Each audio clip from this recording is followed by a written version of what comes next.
It looks like we're just waiting for Ms. Steckler to join us. So hopefully she'll be here shortly.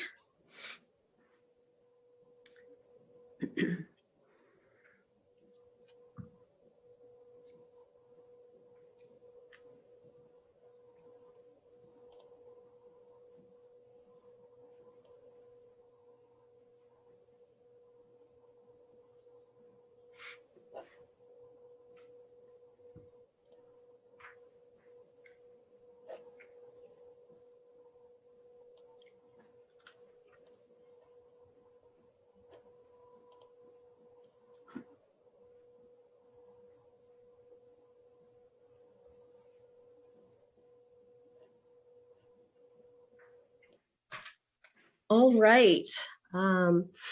I do have 7 o'clock, so I'll go ahead and call to order the Monday, December 13th, 2021 regular meeting of the Ferguson Township Board of Supervisors. First, we'll ask Manager Dave Prabalka to go ahead and let us know how to participate and to do our roll call. Thank you, Madam Chair, and thanks to members of the board, staff, and the public for joining us this evening as we close out 2021. This is the December 13th regular meeting of the Board of Supervisors. Meeting's been advertised as a virtual meeting in accordance with the Pennsylvania Sunshine Act, conducted using the Zoom telemeeting platform. In addition to the Zoom meeting room, we've also made the main meeting room available for physical space in case any members of the public were interested in attending in person. If you're joining tonight as a member of the public or as an agent to speak on behalf of an agenda item, please enter your name, municipality of residence, and if applicable, the topic you wish to speak on by using the chat feature located beneath the word bubble at the bottom of your screen. Prior to beginning the meeting, the usual procedural items to cover. First, members of the public are asked to remain muted. Please remain muted during the meeting to prevent any ambient noise from disrupting the meeting. If a member of the public is acknowledged by the chair, you may unmute your microphone for your question or comment, and then you're just asked to go back on mute when your comment or question is concluded. Secondly, board members are asked to indicate their name when either motioning or seconding a motion so the minutes can accurately reflect any action taken. And then lastly, I will take a roll call of the board to ensure that all members can hear and interact using the Zoom meeting platform. Please indicate you're here when your name is called. Ms. Danini? Here. Mr. Miller? Here. Ms. Steckler? Here. Ms. Stevens? Here. Ms. Strickland? Here. Okay, Madam Chair, we have a quorum. Thank you. Thanks so much, Dave. We are going to go on to citizens input next. But then prior to special reports, we're going to just take a few minutes to acknowledge a few special people that are going to be attending Ferguson Township Board of Supervisor meeting as a supervisor for the last time tonight. So first, let's go to citizens input. Is there anyone that would like to speak on anything that is not on the agenda? Please raise your hand and let us know, and limit your comment to 5 minutes or less. All right, I see Wes, your hand's up. Thank you. I have two items. The first is Peter Milan called me today and said that he's been seriously ill, near death, actually, with pneumonia. 3 weeks of recovery so far, 4 days of 107-degree temperature, very sick. And I was just wondering if it hasn't already happened, if it would be appropriate to send him a get well card from the board and the staff. That sounds like a very good idea, Wes. I was under the impression he was getting much better, but does not sound that way. So well, yes, each day he gets a little better. That's good. But I think it scared the shit out of him. So he's understandable. Being very careful. The second item, Christine and I started I don't know what you'd call it, a memorial fund for Faye at SCLO Library to buy books in her name. And I just wanted to say that if anybody else is interested in contributing, you can contact Molly Hetrick at SCLO. That's just an absolutely lovely thing that you and Christine have done, Wes. Thank you so very much. Thank you. That's it. All right, thank you. Is there any other citizen comment? Okay, so with that, I'd just like to say a few words. Tonight, Pam Steckler and Steve Miller will be attending their last meeting as a Ferguson Township Supervisor. Pam, thank you so much for your service. Yep, your time on the board was short, but you are mighty and we appreciate your service. I think that your involvement and your experience with the township really allowed you to just hit the ground running, and you've just really been an invaluable voice in navigating these very, very busy 4 months. So just thank you so very much for being willing to take on the challenge. Thank you, Pam. And Steve, what can I say? Thank you so very much for all your many, many years of service. I believe it's 18, and you can correct me if I'm wrong. I think that you are probably the person that I learned the most from in the entire region, and your voice, your commitment, your experience, your knowledge, and your thoughtfulness has really been a guiding light for this board. And we are going to really miss you. And we really wish you the best on your adventure. And we aren't joking about you having satellite cell phone ability so we can phone a friend when we need to. And if either of you wanted to say a word or two, you're more than welcome to, but certainly not obligated.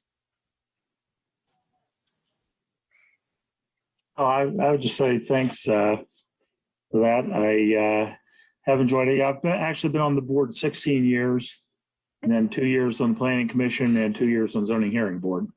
So Wow. the last 20 years I've been involved somehow or other. And I appreciate everything the township has done for me in this whole thing, and hope that my contribution was worthwhile. So I know, Pam and I are stepping off, but the 3 remaining board members are going to be great next year. And everything I've heard about the 2 people coming on is equally good. So I think you've got a good board next year ready to go. And I wish you all the luck. I'll be following along to a certain extent. And you can phone a friend. And I guess since I don't want to just say goodbye the same way I did at the general forum meeting, I'll take something was suggested to me and just say so long and thanks for all the fish. So if you don't know the Hitchhiker's Guide to the Galaxy, that probably doesn't make any sense. Okay. Thank you for the reference. Very good. Well, I think Steve is probably the longest and I'm probably the shortest. So that's kind of an interesting juxtaposition. It's been a fantastic learning experience for me, and it just swooshed by. While I was in it, it was like so tense because I was trying to catch up on so many different things, and the learning curve was unbelievable. But and at times I was kind of freaked out, but I think in the end it was a great experience for me, and I hope that I added something. And I will be participating as a citizen, no doubt, a little less intensely, I hope. But it was a great experience, and I can't wait to see what an all-woman board is going to be. Sorry, Steve. And sorry, Dave. You're going to be surrounded. Why are you saying sorry? Do you know something I don't? Could be. Well, thank you both Surrounded. so Thank very you much. so much. Thank you, guys. And we do have a few tokens of appreciation for both of you. It's a little bit different because we're on Zoom, so you'll see them maybe now. I don't know if there they are. And There's one for yep, Pam. and hopefully at our retreat meeting on Saturday, we'll be able to, you know, give those gifts. And for Mr. Miller, we got you a coffee, a gigantic coffee mug to take with you. It's good for bumps, and there's a couple of decals in here too for you. My favorite has to be Caddy Wumple. And Mr. Ninny picked this one out. It says to travel in a purposeful manner toward a vague destination, which I think we all see as your future. That's what I plan to do. There's a few more in there too, and another small token as well. So we'll make sure we get those to you. Thank you. Thanks, Dave, for doing the show and tell. All right, it looks like thank you for folks that continue to be muted. It's really important so we can have good audio here in our meeting. All right, so let's go ahead and move into special reports. We do have the University Area Joint Authority report that I believe that Mark Kunkel is not going to be able to make it tonight. Is Mr. Miller going to provide any report? Okay, great. Yeah, Steve. I'll give a brief report. I told Dave earlier, it will probably be shorter than Mark's, but I can stretch it out if you like. No, basically several items of interest. One is that the Scott Road pump station project, or the main and everything is coming along. As of last month's meeting, there were a couple problems with right-of-way, and there was some, the board authorized using condemnation if we have to. We're hoping that it was just a matter of people were slow to respond and work it out, because that's always a better way to go. But that is coming along. It's necessary in order to get the everything beyond the sheets hooked up. You know, any homes and the sheets car wash can't be hooked up until that's ready. So that is in process. Another refers to things that have been mentioned a number of times, is the authority has started billing, as of January, will be billing the borough based on EDUs for consistency. That does not mean that each borough property will be billed on EDUs, because the borough still bills their residents, but the borough itself, instead of paying based on volume, will be paying on total EDUs, and then determine how they're going to deal with that. I don't know. I don't think an actual agreement has been worked out. I think that's still in the works, but that was the decision of the authority board, was to make everything consistent that way, which is the opposite direction of what some people were asking us to do, but at least it's consistent. So the final thing I just wanted, and I don't know if anyone's interested in it, but if there are any engineers here, and well, Dave's here, the ozone processing system for disinfecting waste has been started.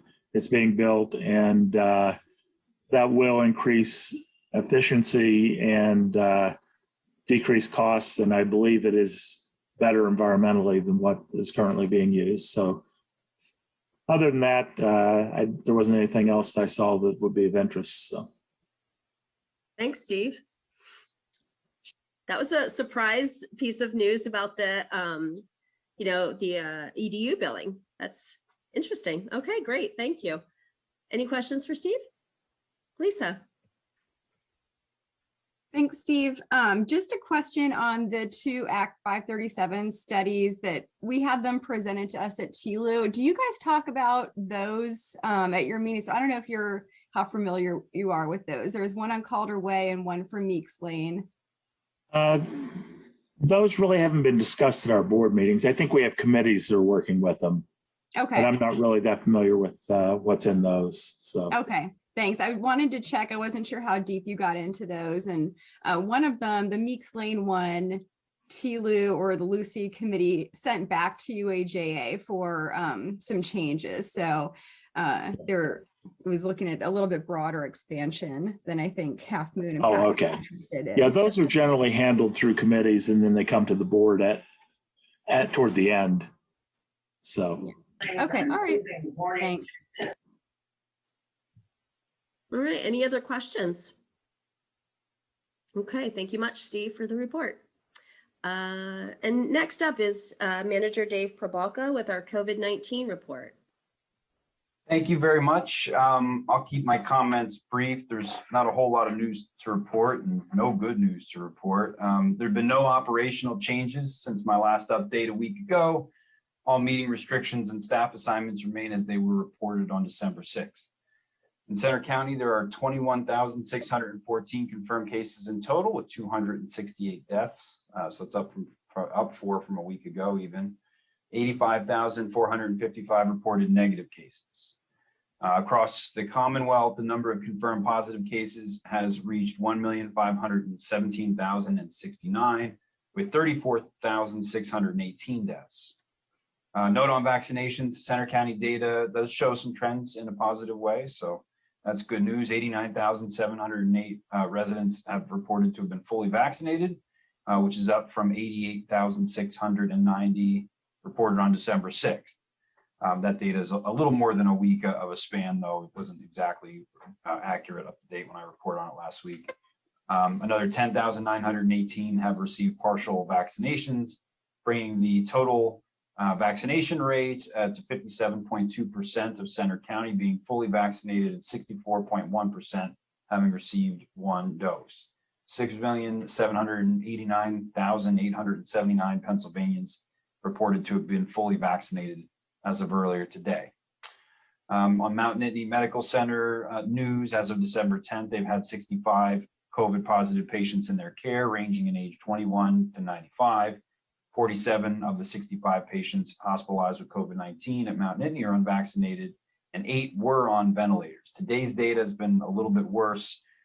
67 patients are hospitalized and 9 are ventilated. Data from that, and that's the data from the Center County Emergency Management Coordinator as of this morning. Including the Omicron variant, there are 5 primary variants of concern in the United States, and all township residents are encouraged to receive their COVID-19 vaccination if they've not already done so. That concludes my report. I'll be happy to answer any questions, and thanks for all your patience as we continue to recover from this crisis.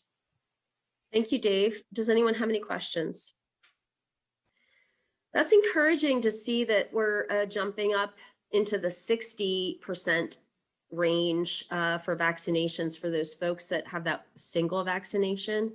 When they get their second, looks like we'll be at about 67. It's nice to see. Okay, with that, let's go ahead and move into unfinished business. And first up, we have a public hearing on a resolution of the Township of Ferguson, Center County, Pennsylvania, adopting the operating budget for fiscal year 2022, beginning January 1st, 2022, and ending December 31st, 2022. And this will be introduced by Dave Prabalka. Thank you very much. I'll keep my comments brief. We've talked about this at some length over the last 2 months. Provided with your agenda is a copy of the resolution advertised for public hearing, which will officially adopt the 2022 Ferguson Township annual operating budget. We've had 2 work sessions on November 16th and 18th to review changes. There was a public hearing adopting the proposed budget on December 6th, and changes were made during an American Rescue Plan Act work session that took place the following day on December 7th. There's a link that reflects all of those changes provided with your agenda. Just to summarize the changes from the Rescue Plan Act work session, there was an additional $250,000 placed in a sinking fund for the Northland Area Mobility Study improvements, bringing that total to $500,000 to accommodate those design and permitting projects as they present themselves next year. $300,000 was placed in a sinking fund for the Pine Grove Mills Mobility Study. $50,000 was disencumbered from the general fund as for main meeting room audiovisual improvements to accommodate hybrid meetings. $20,000 was placed in an account for rental and utility assistance to those in need. $40,000 was placed in an economic development and tourism account. $20,000 was placed in an account to be provided to human service agencies, providing services to those recovering from the COVID-19 pandemic. And that was all disencumbered funding from the lost revenue due to the COVID-19 pandemic. Park Hills Drainage Way project had an additional $320,000, had $320,000, excuse me, of Rescue Plan Act funding placed towards the total project cost, budgeted at $1.5 million in 2022 to augment the stormwater funds that were placed for that. And the remaining $18,536.10 remains encumbered along with the second disbursement of Rescue Plan Act funds anticipated mid-year in 2022. And so we had to adjust some interfund transfers. Eric and I made some accounting changes in order to accommodate those requests. We can answer any specific questions about that, but those are the substantive amendments that took place from the December 7th work session. Otherwise, I'd be happy to answer any questions that the board or the public may have. Thank you so much, Dave, for that review. And this is a public hearing, so let's open up the floor to public comment. Would anyone care to comment? If so, please raise your hand.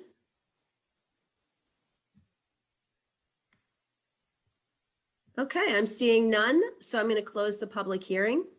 Would anyone on the board have any questions for Dave? Okay, if not, I'd like to go ahead and entertain a motion, which you'll find in your agenda, a recommended motion. This is Patty. I move that the Board of Supervisors adopt the resolution approving the operating budget for fiscal year 2022, beginning January 1st, 2022, and ending December 31st, 2022. Do I have a second? I'll second. Thank you. Any comments or questions? We certainly have vetted this quite a bit. All right. This will be a roll call vote. Dave? This is presented as Resolution 2021-39. Ms. Dennini? Yes. Mr. Miller? Yes. Ms. Steckler? You're muted, Pam.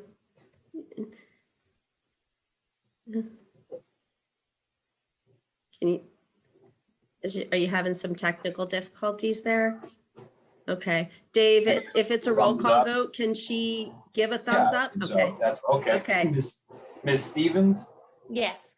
Ms. Strickland? Yes. All right, great. That passes unanimously, and we'll move on to a public hearing on a resolution of the Township of Ferguson, Center County, Pennsylvania, repealing Resolution 2020-36 and establishing a new Ferguson Township Schedule of Fees, introduced by Dave Pavolka. Thank you. And once again, I'll keep my intro brief. Provided with your agenda is a copy of the resolution advertised for public hearing. It establishes the 2022 Ferguson Township Schedule of Fees. Board had a chance to review the draft at its regular meeting on December 6th.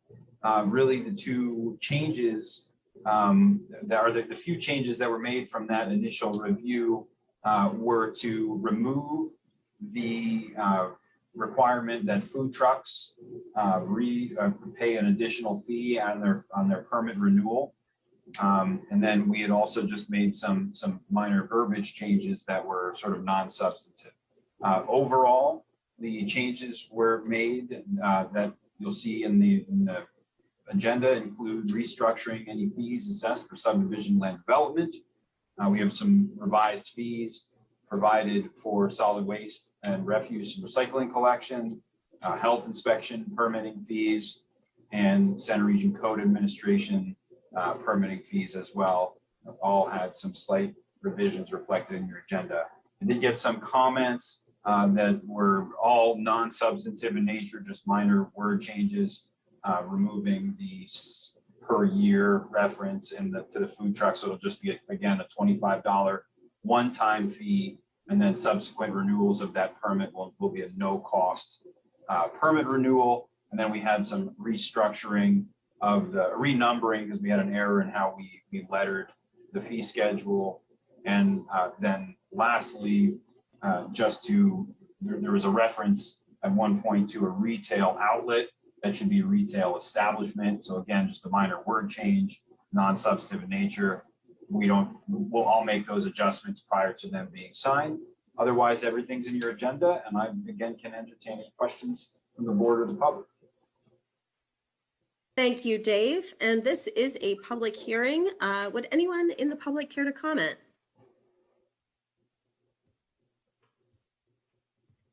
Okay, seeing none, I'll close the public hearing, and I would like to entertain a motion that you'll find a recommended motion in your agenda.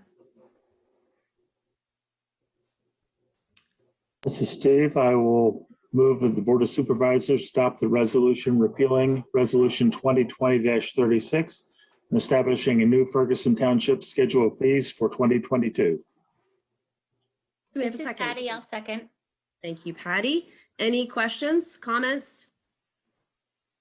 All right, this will be a roll call vote. Dave? Oh, I'm sorry, Lisa. That's okay. It's just a comment that under the stormwater fee, when we do the check-in at the beginning of next year, I'm wondering if we are commenting that I'd like to also review the use of the regional growth boundary and sewer service area for that, just because a couple of areas I think are included in that don't have the same service that the other outlying areas do. So, or the non-outlying areas, within the growth boundary do. So in some rural residential areas, we don't have curbs and inlets, yet we're charged at the RGB rate. So if we can note that for our discussion at the beginning of the year. Sounds good, Lisa. Dave, I'm assuming you've noted that. Yeah, I can make a note. It's worth pointing out, though, that the stormwater fee is not established under the fee schedule. It would be established by resolution a little later this evening in the levying of taxes and assessments resolution. So. Oh, thanks. I have my note in the wrong area. Yeah, that's okay. I understand that I'll hold my comment for that. Overlap a little bit, but I'll make I a note. keep trying to add it to this schedule. You actually did remind me, Dave, we asked Dave a question at the last meeting, and just to follow up, the question was, why do we include code and not parks in our schedule of fee when they're both regional and we adopt the fees that they have adopted? I would like to make a suggestion for next year that we do include the parks fees in our schedule. And the reason I wanted to suggest that now and give staff time to think about that is I think that our board does not have an opportunity to really look at those fees and see what they are. And I think this would provide us that one time a year to be able to do that. And if then we wanted to give feedback to the authority, it would provide us a time where we could integrate that into our annual process. So it's just a suggestion that we include the parks fees, not the Parkland fee in lieu, but the parks fees that Center Region Park and Rec approves, that we include them in our schedule like we do the code fees. It's a thought, something to think about for next year. Thanks. Steve. Yeah, I did just want to comment on one thing that came from that discussion about that I did not look into, but I think I know why we handle the code in the parks differently as far as our schedule. And it doesn't have to do with the amount of the fees comes from COG for one, but not the other, because we do get the amounts for the code fees from COG also. But I think it's just two different agreements within the COG.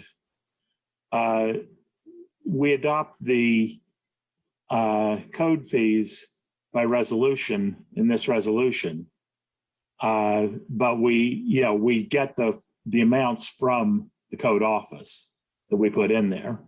Whereas with the parks, we have an ordinance that delegates the fees to the parks director. So the numbers are coming from parks, but it's through ordinance, so it's not included in our resolution. I think that that's the explanation for the difference. I'm not absolutely certain because I hadn't looked into it beyond what I could remember on it, but I just wanted to mention that if the discussion does go further later, I think that's the reason, is we just have two different mechanisms for doing that. So That makes a lot of sense. Thanks, Steve. Maybe if staff then could look into that and see if then that would be, if, you know, to validate what Steve's saying and see if it would be inappropriate for us to do that. And we have not yet voted, so I'm going to ask Dave to go ahead and give us our roll call vote. This is presented as resolution 2021-40. Mr. Miller, yes. Ms. Steckler, Yes. Ms. Stevens, Yes. Ms. Denini, Yes. Ms. Strickland. Yes. Okay, thank you. Motion passes unanimously. Next up, a public hearing on a resolution of the Township of Ferguson, Center County, Pennsylvania, authorizing the chair and secretary to execute an agreement with the Pennsylvania State University for assessment of the stormwater management utility fee, introduced by Dave Pavolka. Thank you again. Provided with your agenda is a copy of that resolution advertised for public hearing. As the chair pointed out, it authorizes the chair and secretary to endorse the agreement with Penn State for the assessment of the stormwater management utility fee.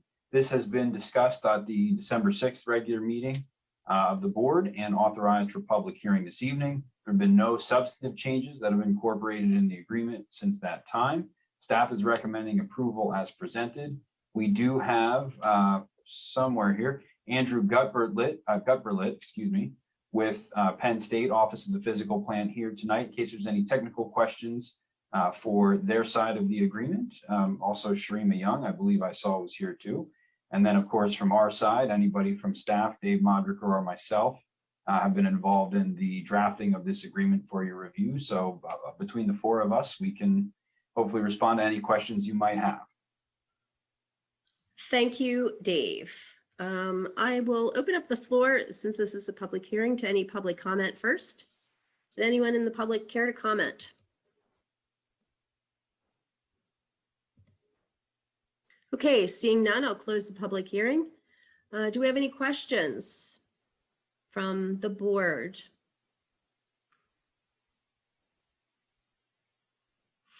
No. Okay, I'm seeing Patty has a question. So Patty, let's go to you. And then I see Bill has his hand up, so we'll go to him. Patty. Thank you.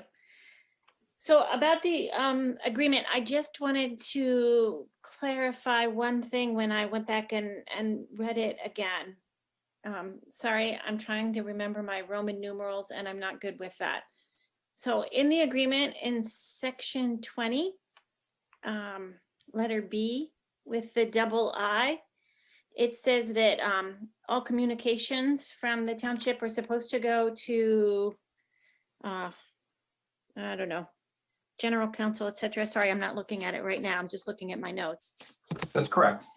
Okay, but then on page 2 in section 2, at the end, it says that the bill is supposed to go to the Office of Physical Plant.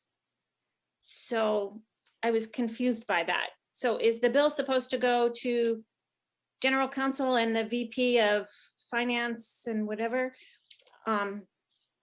It was conflicting.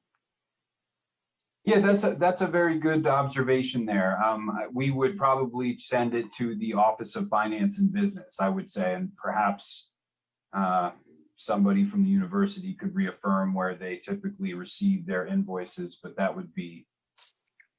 And that's perfectly fine from a Penn State perspective. The Office of Finance and Business deals with both accounting and the Office of Physical Plant. We're both under F&B, so that can be a single source. We can amend that language just to reflect, to be consistent with that. Thank you. Thank you. Thanks, Patty. Bill Keough.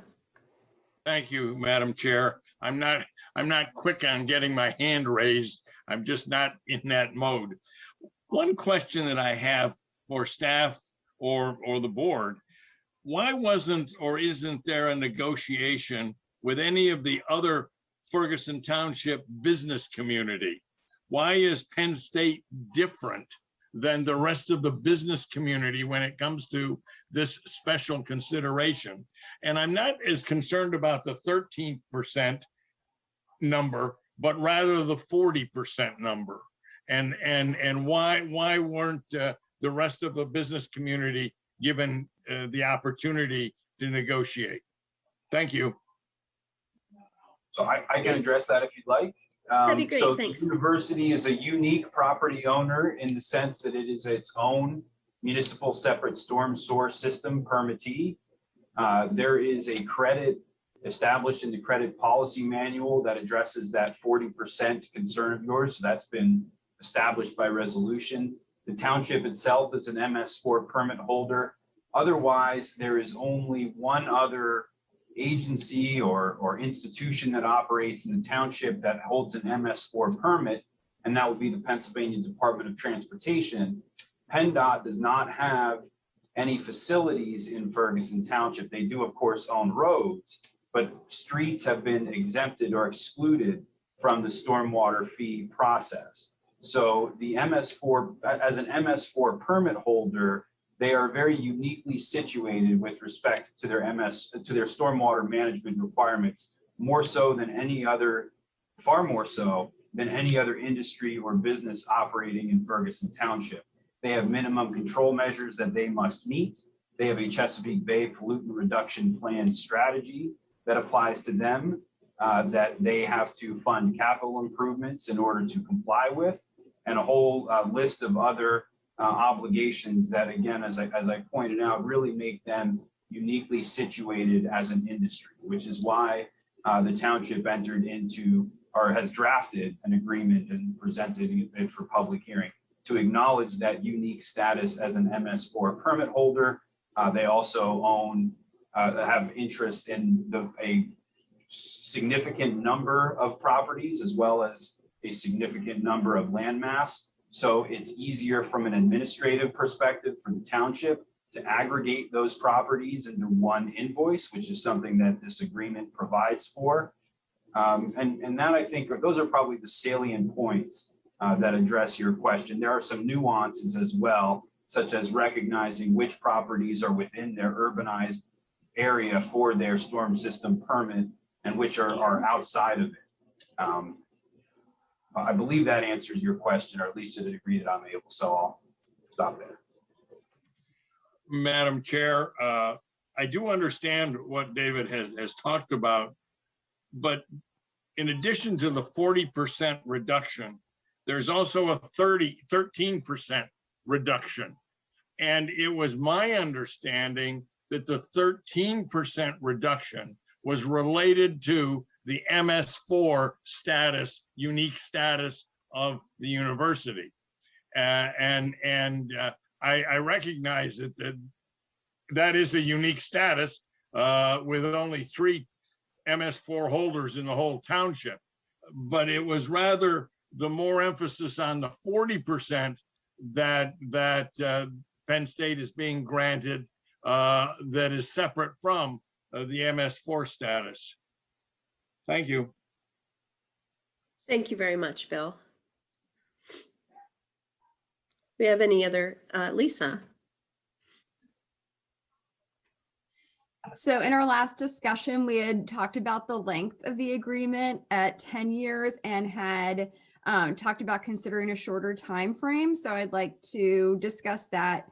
I think given the newness of this and how we've already decided to have a check-in on the ordinance and credit manual in the new year, I think shortening that agreement to me makes sense. So, if 3 years is acceptable, I'm throwing that number out there. So I'm interested in the other board members' opinions on that. And so I'll leave it at that.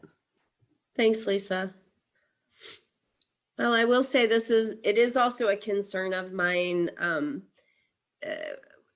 the duration of that agreement of 10 years. While I do understand that either party could break the agreement at any time, as I understand how it's written, I do feel like that the 3-year time period would provide a natural opportunity for a reevaluation and a check-in with Penn State, as opposed to something that might be seen as like negative. And I wouldn't want to, I just wouldn't want to, I don't know, the idea of breaking agreement with Penn State is, I'm very averse to that. So I would prefer also that it be a shorter length if that would be possible. And I would be interested in other board members' thoughts on that. Steve. Yeah, I guess I'm not sure I would see an advantage to shorter or longer. I think, I mean, basically the agreement is, covers the 13% for the MS4. And my reading of it is that essentially it acknowledges that Penn State has all of the things in place that would maximize their exemptions, or your credits rather, maximize their credits. And I think that is something that will continue. And really what the agreement does is it sort of consolidates everything into one bill and then says, well, the 40% credit is there. That is the maximum credit. And I don't see that changing at all. So I mean, I guess I wouldn't be opposed to, proposing that it would be shorter, except that, we're really looking at whether we are going to go ahead and vote on it or not. But I guess I don't see an advantage to changing the term, and unless there's something somebody sees that would make it advantageous to have a shorter term. But I would be fine with it as it is. So, yeah. I think my main thought on that is that just the newness of it, and then the instantiation of a 10-year agreement. It just is. We just don't know what changes are going to come, and I would hate to see some sort of disalignment between the rest of the township and Penn State. And because that agreement refers to multiple other resolutions, the way we worked out the ordinance with the resolutions to support, if any of those changed for the rest of the township, this agreement would have Penn State locked into this previous iteration, or this current iteration, I should say, not talking in the future. But so I really want to make sure that I want to try to be as fair as possible to all individuals, entities involved in this. And I think that's what's really driving my concern. I just wouldn't want to see a disalignment there in any way. We haven't yet heard from Patty or Pam, and I don't want to put you on the spot, but I want to give you an opportunity to comment on this, if you would like it. I really don't have a strong opinion one way or the other. I could support shortening it. I'm certainly not opposed to that. And I just don't know if 3 years is too soon, if maybe like 5 years, but I really don't have a strong opinion one way or the other. Thank you, Patty. And Pam. Yeah, first off, I think it reads that the 40% is for the MS4, not the 13. Am I wrong? So there's the two provisions. One is a credit. So one is that the 40% is a credit established by the credit policy manual, which is really intended to acknowledge the investment in infrastructure, stormwater management, conveyance, public outreach and education, and other initiatives, I guess, or investments that are associated with their very comprehensive stormwater management program to comply with their MS4 permit obligations, their minimum control measures. The second, the 13%, is not a credit, but a reduction in their fee per equivalent residential unit, which is assigned based on the portion of Ferguson Township's compliance with our MS4 permit. In other words, we have obligations that are tied into our fee that are associated with the various, I'll say MCMs. There's a lot of acronyms in this. I try not to use them, but minimum control measures, which include our Chesapeake Bay pollutant reduction strategy, public outreach and education, post-construction stormwater management, When we aggregate all of our costs associated with MS4 compliance, which by their very nature are not, the Penn State is not obligated to because they themselves have their permit, their requirements, that amounts to 13%. So what this agreement is doing is saying to Penn State as an institution, you're not part of our agreement in the way that our MS4 compliance costs in the way that every other property owner, including Ferguson Township, is. So we're going to take that off of your fee. That fee amounts to 13%. And it'll be reevaluated each year administratively as we look at what our MS4 costs are. So they're not always going to be 13%. They're always going to be roughly that. Then they're not going to swing dramatically one way or the other. But there are some years where those costs will be more or those costs will be less. And their reduction will fluctuate slightly based on the change in that compliance cost. So both of those reductions actually are connected to MS4, is that correct? They're both connected to MS4. One is a credit for Penn State, acknowledging their infrastructure tied to their Got it. MS4 permit. And one is a reduction based on our costs as well. Okay, because I think there was some confusion there. In terms of the length of it, 10 years seemed kind of long to me too, especially since it's new. I don't know if 3 years is too short. I don't know what the 3 years was based on, but I don't know, 10 years does seem like kind of a long period of time to me. So I'm sort of leaning towards a shorter period, I guess. Dave, yes. May I respond to the concerns about the term? So a couple of things. So since I drafted this agreement, I think I'm probably best suited to speak to this. 10 years is a very common term for these kinds of agreements. In fact, we have another one with Penn State that runs the same length, and that's our fee in lieu of taxation agreement. That's a multi-municipal agreement. There are the other agreements that we have that run that length and duration. For example, our Comcast franchise agreement that was just negotiated. The concern about the newness or the novelty of this program is valid. I understand it. I'm not sure that there is a language in there, as we pointed out, Ms. Denetti noted, for an early termination at any year by either party. So if the board were to change or modify this program, either eligibility for credits and exemptions or other provisions that would impact this agreement, you would, of course, most likely, almost assuredly, do this on a calendar year basis. In other words, you wouldn't change qualifications mid-year for an exemption or a program. So if there were changes, we would serve notice of the intent to end the agreement to the university, and we would begin negotiating a revised agreement as we began to know what those changes were and how they reflected. I don't believe, frankly, that the concern about the image it may portray or the relationship between the university and the township is as valid, because these kinds of things happen very commonly.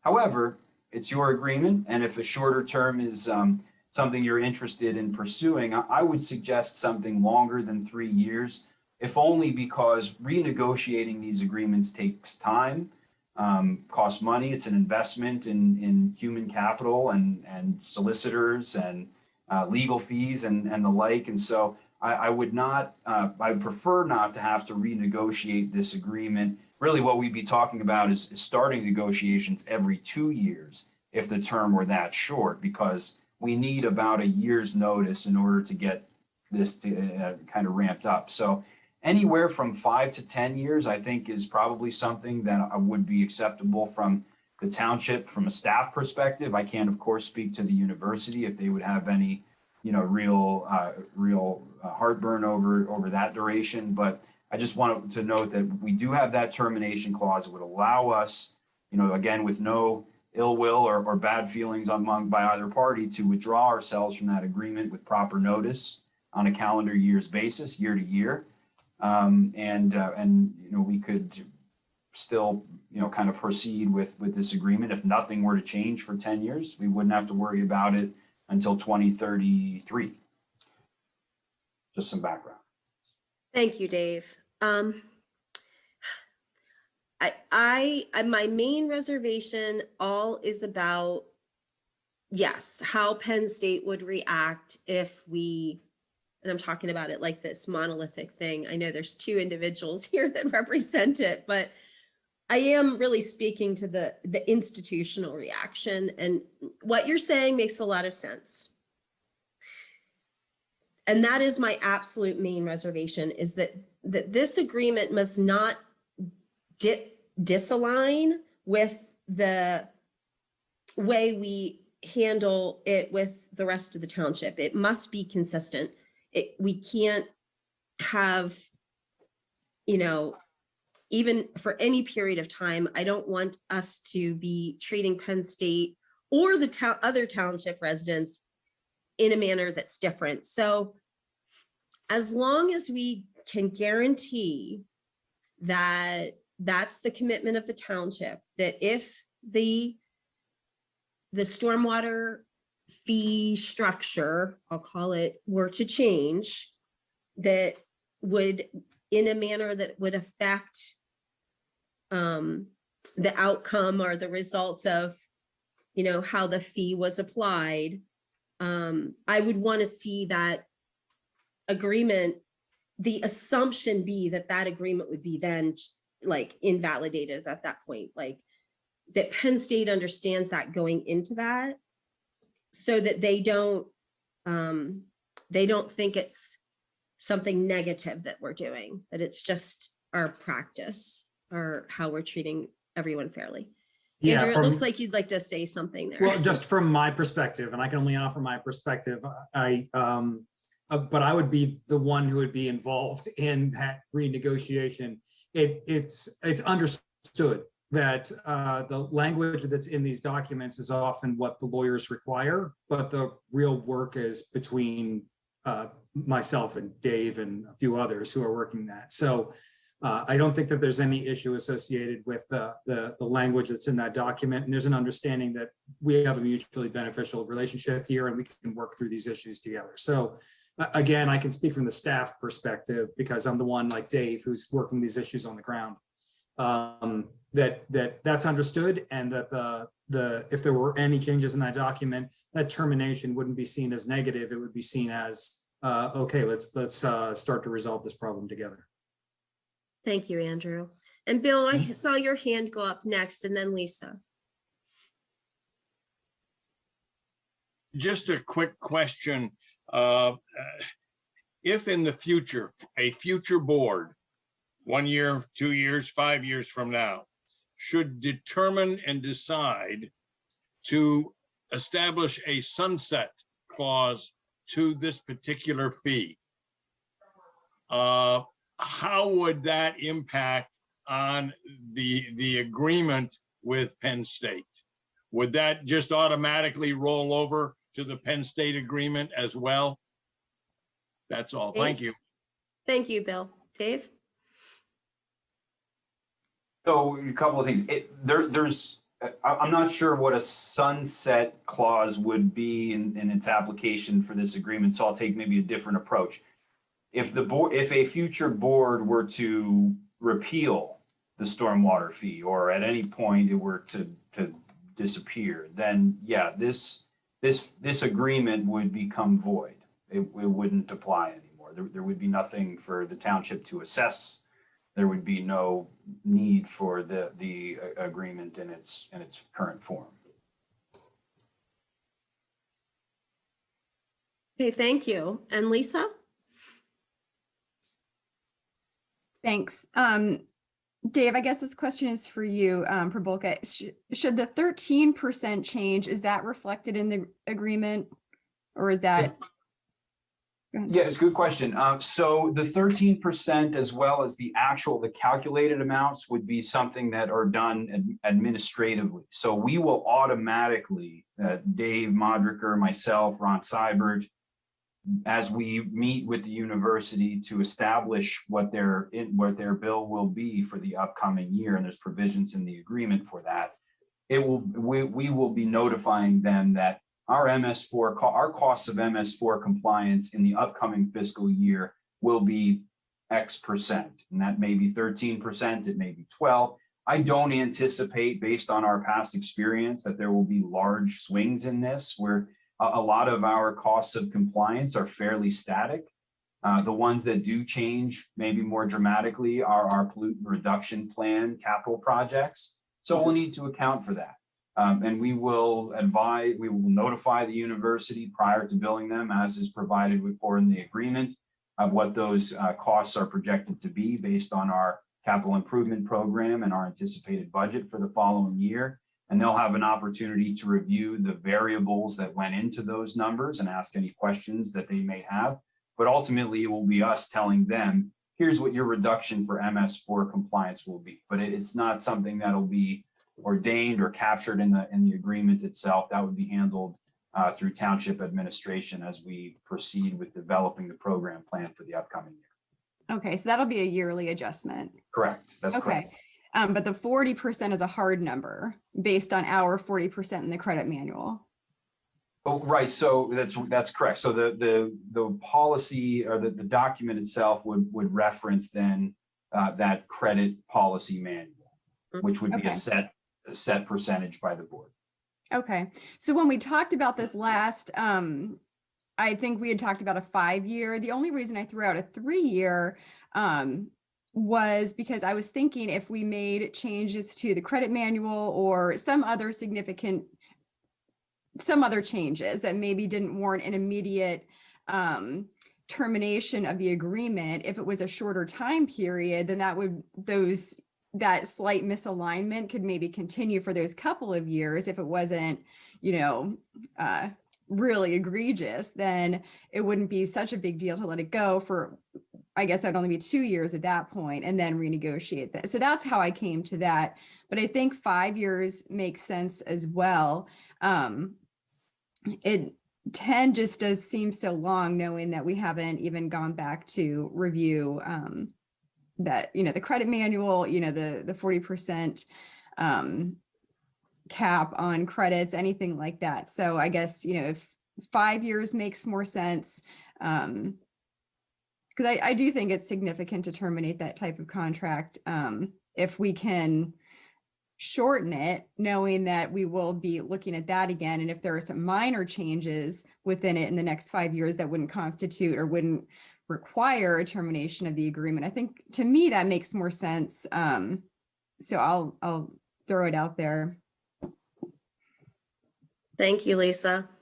I'm very on the fence with this. I do feel better about moving forward with the 10 years, knowing that the folks that are there, feet on the ground, Andrew specifically, really understand how to receive that, and that it wouldn't be, something negative.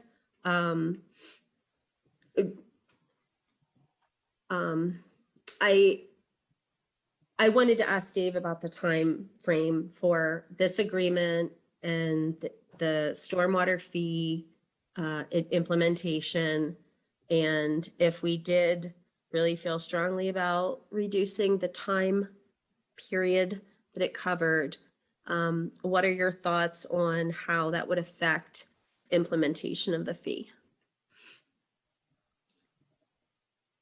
I think it could be challenging, perhaps not insurmountable, but what the board would want to do if you were to shorten the duration of the agreement is, of course, we would want to check with not only our legal counsel, our solicitor, but I'm sure the university before they were in a position to either agree or disagree with that modified duration, would be checking with their Office of General Counsel as well.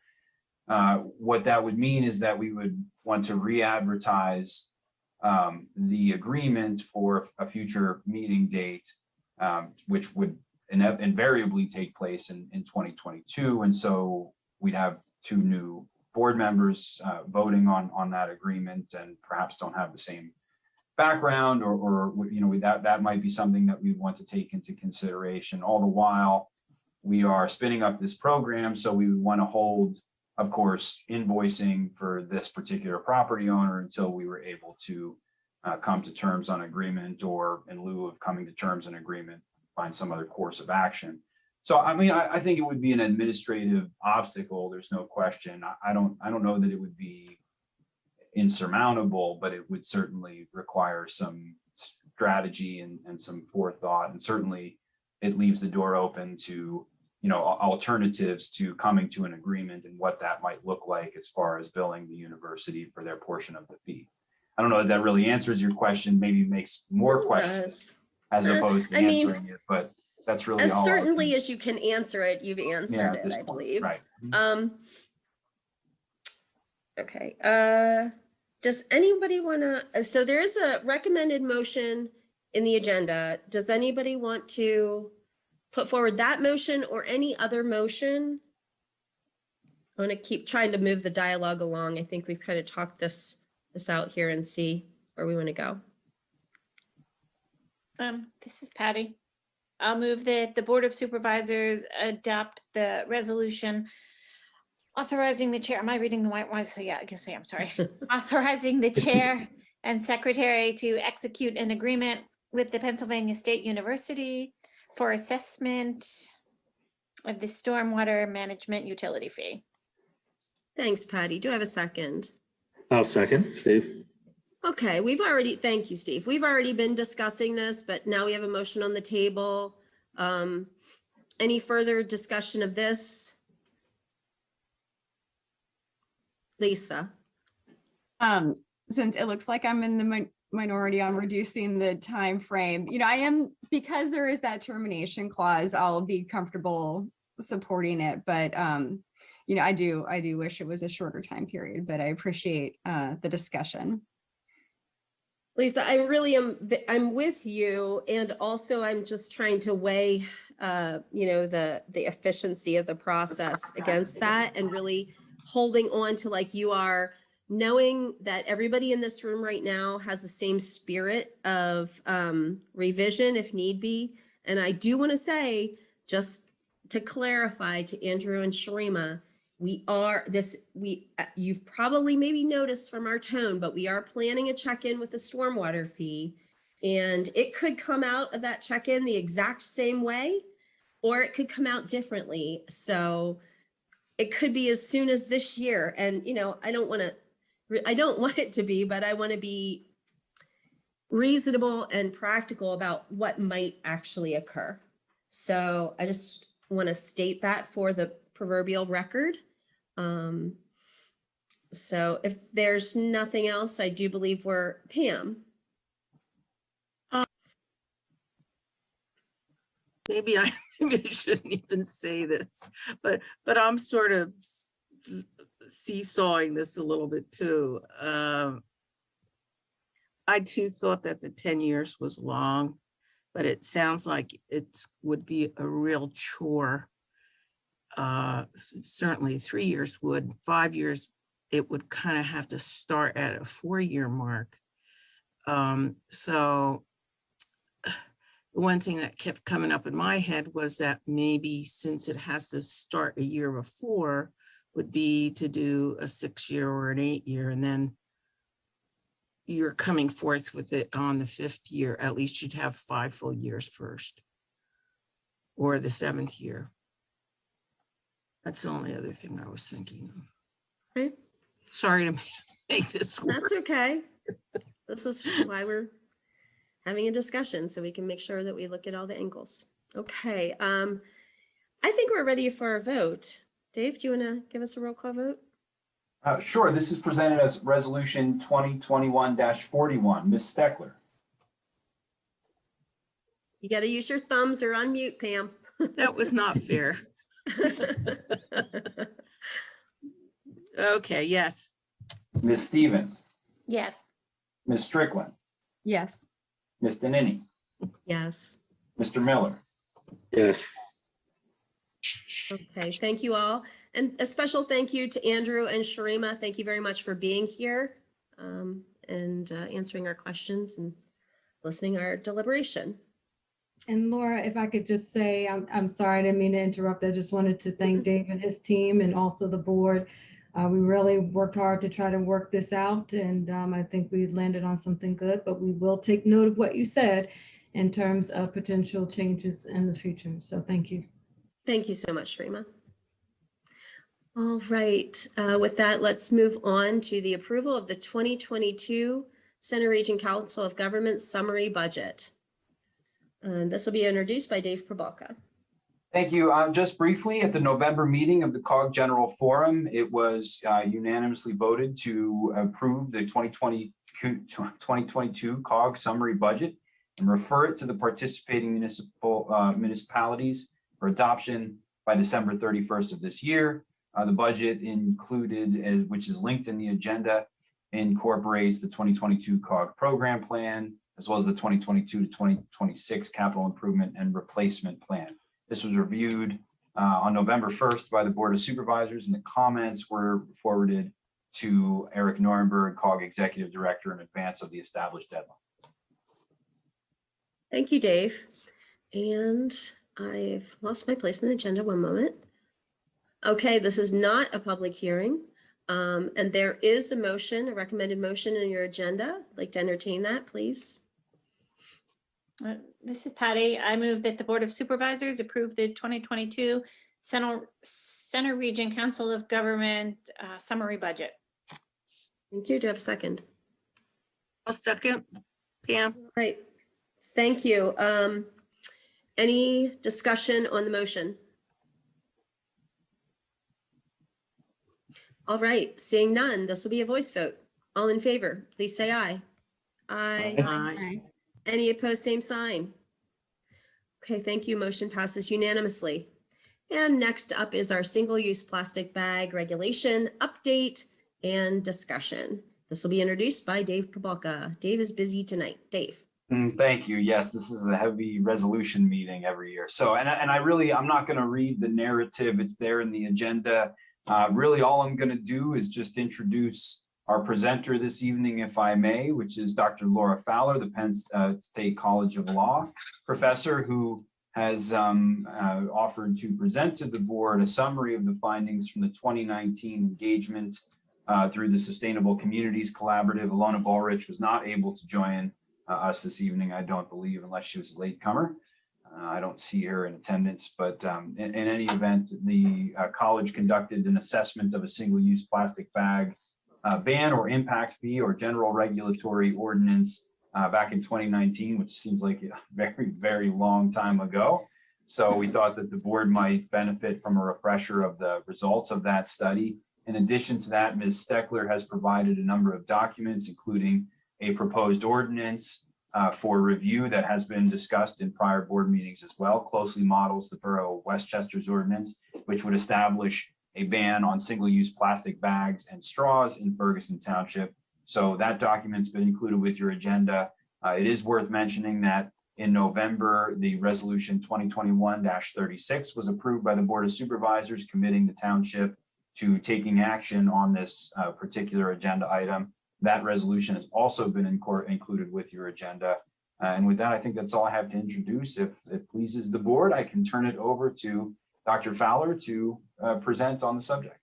Thank you. Welcome, Dr. Fowler. Great, thank you, and thanks for the chance to be here. As David said, my name is Laura Fowler. I have a joint position at Penn State, half at the Penn State School of Law and half with the Penn State Institutes of Energy and Environment. And I periodically teach a negotiation and dispute resolution design class. The last time I taught the class was the spring of 2019. The next time I'm teaching the class starts in January, so the timing is actually good. I did in 2019, this class worked with Ferguson Township, looking at the question of how to handle plastic bags, potential ban or fee or other. So I had students actually interview a number of people, do some due diligence and talk with folks, and then present. I'm going to bring forward a presentation. It is dated 2019. I am not wrong on the date. And I'm just refreshing your memory on what we covered before. So I'm going to walk through that very quickly, and then I'm happy to answer questions here. So let me share my screen. Just double checking. Can you see the full screen? Great. So again, May 20th, 2019, I'm taking you back in time for the presentation we gave at the time. What we did there, again, the students from this particular class participated in a sustainable community collaborative process of thinking about what the community need is and what the course experience is. This is the students actually presenting the poster at the workshop at the end of it. We had 39 students in that class at the time, 14 international students and 1 from the School of International Affairs, helping the students really think through what is involved with negotiation and dispute resolution design. So rather than just saying everything needs to be answered by going to court, what are the alternatives for really addressing it? And the chance was for the students to really think about what they were learning in a real world setting. So just a little bit of history. The petition originally had gone to Ferguson Township in 2018. You can read faster than I want to walk through. There was a hearing, and then the request for assistance came in January of 2019. Student process was to review the petition. We took a tour. We talked with quite a few people. They did a number of research and then drafting summaries of that to really think about, well, what types of questions are coming up here? Range of stakeholders and a range of interests. This is from the interviews and from reviewing it. Petition signers, potential interests. Sorry, I'm working with a split screen here. Protect local and global environmental questions, pass the ordinance into law, educate public, generate income, be heard and adhere to political values. Township residents, a whole range of perspectives there. And one of the things we found is that there was no necessarily collective perspective. We heard from individuals, but there was at the time never a survey writ large of everybody in Ferguson Township. Preserve the local environment, avoid spending money on bags, avoid a tax increase, carry items conveniently at the point of sale, be heard and adhere to political values. And then retailers, and there's a range, small, large, farmers markets, restaurants, potential entrepreneurs. And we sort of divided those interests in different ways. Business interests and profits serve customers efficiently and preserve clientele, advertise, assess plastic bag management if there is no existing corporate protocol was something we heard from one business. There were concerns about the bag ban, an impact of transition, cost of alternatives, making shopping more expensive. Question about whether something was a meaningful benefit to the environment, question of paper or reusable bags.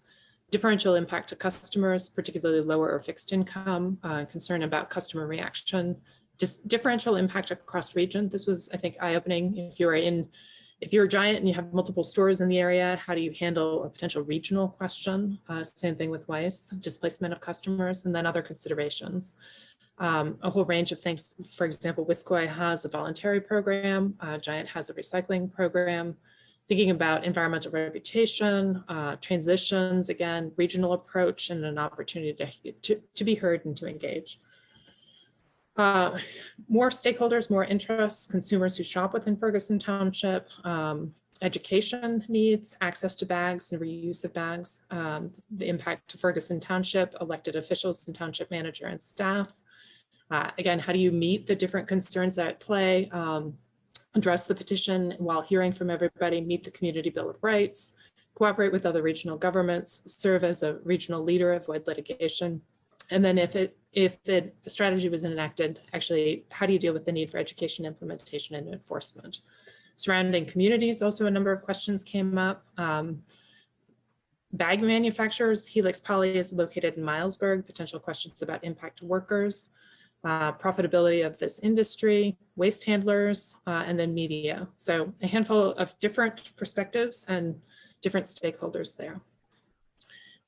My students looked at a number of different questions. The incentives, for example, can you have an incentive to work and invite people not to use bags in the first place? So for example, Wiscoy reuses bags, they don't buy bags, or Penn State, their EcoCoin program has basically given people a coin, a wooden coin that they can put in, and that then generates money for a potential philanthropy question. So just an incentive not to use it in the first place was one option. A fee or a tax, a small cost for actually using a bag, or combine a fee with a reusable bag. Would there be an ordinance where businesses all agree up to a certain range? Might be able to increase it over time. Maybe there's a forum where businesses could adopt a voluntary fee. Narberth, Pennsylvania was the first in Pennsylvania to adopt this in 2018. So it's different from a ban. It's just saying if you are at the point of sale, you might be charged a small amount for using a bag. An outright ban was another option. Many that have taken place across the US are the result of citizen action, typically allowed for businesses, some time to use up the stock of bags that they already have. Many specified whether fines would be applied. Again, you can read faster than I can read, but some accompanied by other types of bans like plastic straws. And you saw, and then Pennsylvania actually adopted soon after I gave this presentation last time, a ban on bans. You can see kind of the headlines from different newspapers. Brattleboro, Vermont adopting an ordinance, New York officially banning plastic bags, Ohio preemptively doing a ban on bans. So a range of activities there. Proposed process steps, this is what we proposed at the time, thinking about a potential open forum, action with businesses, reaching out to communities that have implemented these bans, studying the real costs of implementation, coordinating with other regional governments, particularly here in the Center County region, thinking about the environmental impacts, thinking about implementation, enforcement, and then potential measurable feedback or action. So let me stop sharing. In talking with Manager Probilka about potential next steps was to realize that the moratorium on local communities in Pennsylvania taking action has expired. And he had raised this question. I have not taught the class since the last time we looked at this, but potential opportunity to dust off this research, refresh it, talk with people again, but also potentially broaden this discussion. I know the Borough of State College is also interested in this. Jasmine Fields and Tom Fontaine have approved moving forward in a more regional perspective. Patton Township may also be interested. And so I have worked with different local governments to host a public forum. I'm not anticipating this to be a public forum so much as additional due diligence and working with the students to realize what it might take for a question that's really kind of potentially a regional question, but to interview people, to engage and to update this research and come back with some potential opportunities or options. David, I'm going to turn this back to you. Have I missed anything? No, I don't have anything to add. I'll turn it back to you, Madam Chair. Thank you. Who can I turn it to? No. Thank you so much, Dr. Fowler, for the refresh. I was here for the last time and I'm here for this time. I think one thing that's really changed is the greater world around us has been moving along steadily while Pennsylvania has been mired in the ban on bag bans. So we've seen so many other communities and states even adopt regulations to reduce plastic. It's extremely encouraging.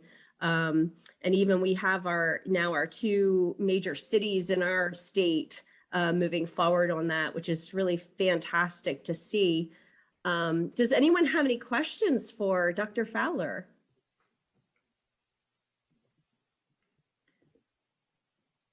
It looks like we may not have any questions for you, Dr. Fowler. I will echo what you said about some of the regional partners being interested in moving forward with something like this. And in fact, this weekend, it always happens when I'm sick and I can't talk very well, but I had folks from both the borough and Patton Township reach out to me directly to let me know that they are interested in moving forward with an ordinance to regulate or manage single-use plastics. And they requested that after tonight, after our discussion, whatever changes that we implement in our current draft, if we could send them that draft, and they are interested in getting that on an agenda early next year for both of their municipalities. So really encouraged by that. And I'd really like us to maybe discuss some of the changes that we wanted to propose to that ordinance. I know that two of our supervisors worked this weekend together to maybe propose some things for that. And I think I'm sorry, I thought that that would be included with the agenda, that ordinance, and I'm not seeing it there. But I'm wondering if Dave could maybe do a screen share, and if possibly if Pam or Patty could lead us through some of those thoughts about that ordinance. And we could get feedback from the rest of the board, comments from the public, input from Dr. Fowler, or any kind of advice about what we're proposing. And one other change in our community, we now have Aldi, I don't know how to say it. People love that place. I've not been there. But on Nextdoor, I learned that you should take your own bags because, yeah, they do charge, believe it's 13 cents per bag there. And they also ask you to put a quarter in for carts, I also learned, but that's besides the point. You get that quarter back, by the way. So Pam or Patty, would you want to walk us through that ordinance, Pam? And Dave, are you at all, is it possible for you to share that on the screen since it's not in our agenda while Pam kind of moves through some of the thoughts on, we had a few items that we were kind of waffling on. I was hoping we could solidify that a little bit to send it over to those other municipalities because, yeah, I don't know if others have had the experience of trying to work something at the regional level that doesn't go through COG, but I will say it is an exercise in coordination and herding of cats.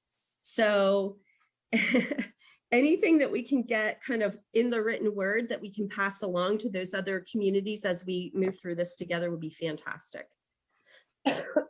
And I do apologize for my voice. I have a copy of the ordinance, but I'm not sure it's the one you're referring to. There's a copy in the agenda. Is there? I don't. The draft is. Unless it's been modified Oh, since is it then. there? Okay. Oh, it's under the resolution. It should Okay. be. Correct. I'm sorry. This right here, this There. draft. Okay. You don't necessarily need to screen share then, Okay. Dave, because we can, thank you. We can go So- ahead and follow along unless I'm going to turn it over to Pam. I do have somebody to turn it over. Pam, I'm turning it over to you. So if you want Dave to screen share, just go ahead and ask him.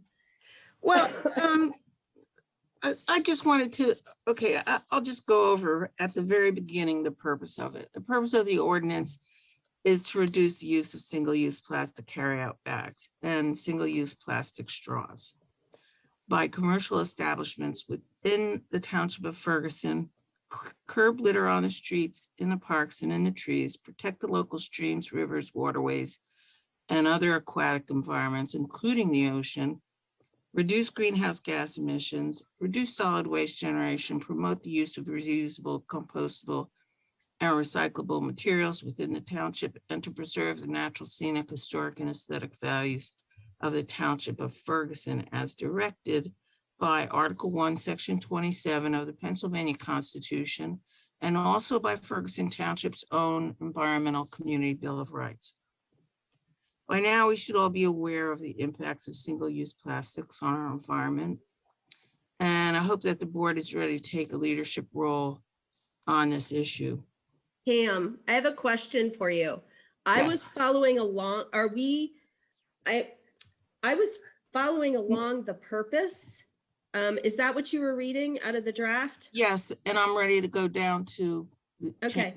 There was a point where I did not see the same words as the words you were saying, I think. Well, I added. Okay. Could you, for the board, as you take us through this discussion, just clarify what like say proposed change so we are Well, alerted? I don't need to change it. It was just something that I added to explain to people. It Oh, doesn't- okay. Thank you. So Yeah. that wasn't a proposed change for the ordinance, but No. just, okay, gotcha. Okay. It was just apologize. my, Gotcha. Thank you. I'll let you know where the changes are. Thank you. That was just sort of my clarification. And it also connected to the resolution, because the resolution mentions both of those things. So by now, we should all be aware of the impacts of single-use plastics on our environment. And I hope the board is ready to take a leadership role on this issue.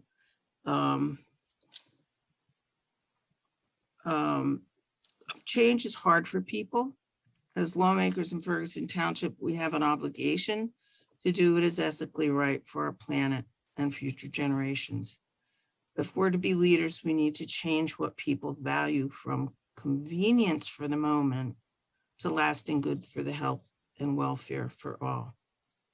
And in your packet, as we spoke with for this agenda, you'll find the rewrite. It was based on a Westchester ordinance, and that was based on the Penn environment sample. So this has gone through, some changes, some legal changes, and I'm sure ours will have to, kind of be checked out as well. Since writing this, as Laura said, I've spoken to other supervisors, and I've incorporated their ideas.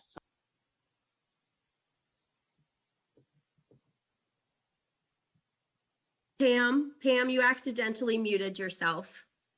The last sentence we heard was that you spoke with other supervisors and incorporated their ideas. Okay. I don't know how that happened. Okay, sorry. And I've made a few changes. So if you go, I don't know if Dave wants to screen share. If you go beneath definitions is the timeline. And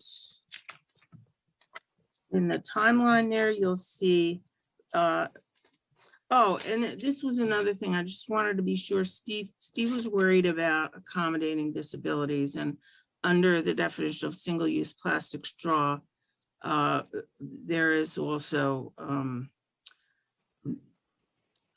straws that will not be included under the following circumstances when provided as an assistance device to reasonably accommodate a disability. I know that was something he was worried about. And it's not quite on there right now. If you could move the whole thing down a tiny bit, Dave.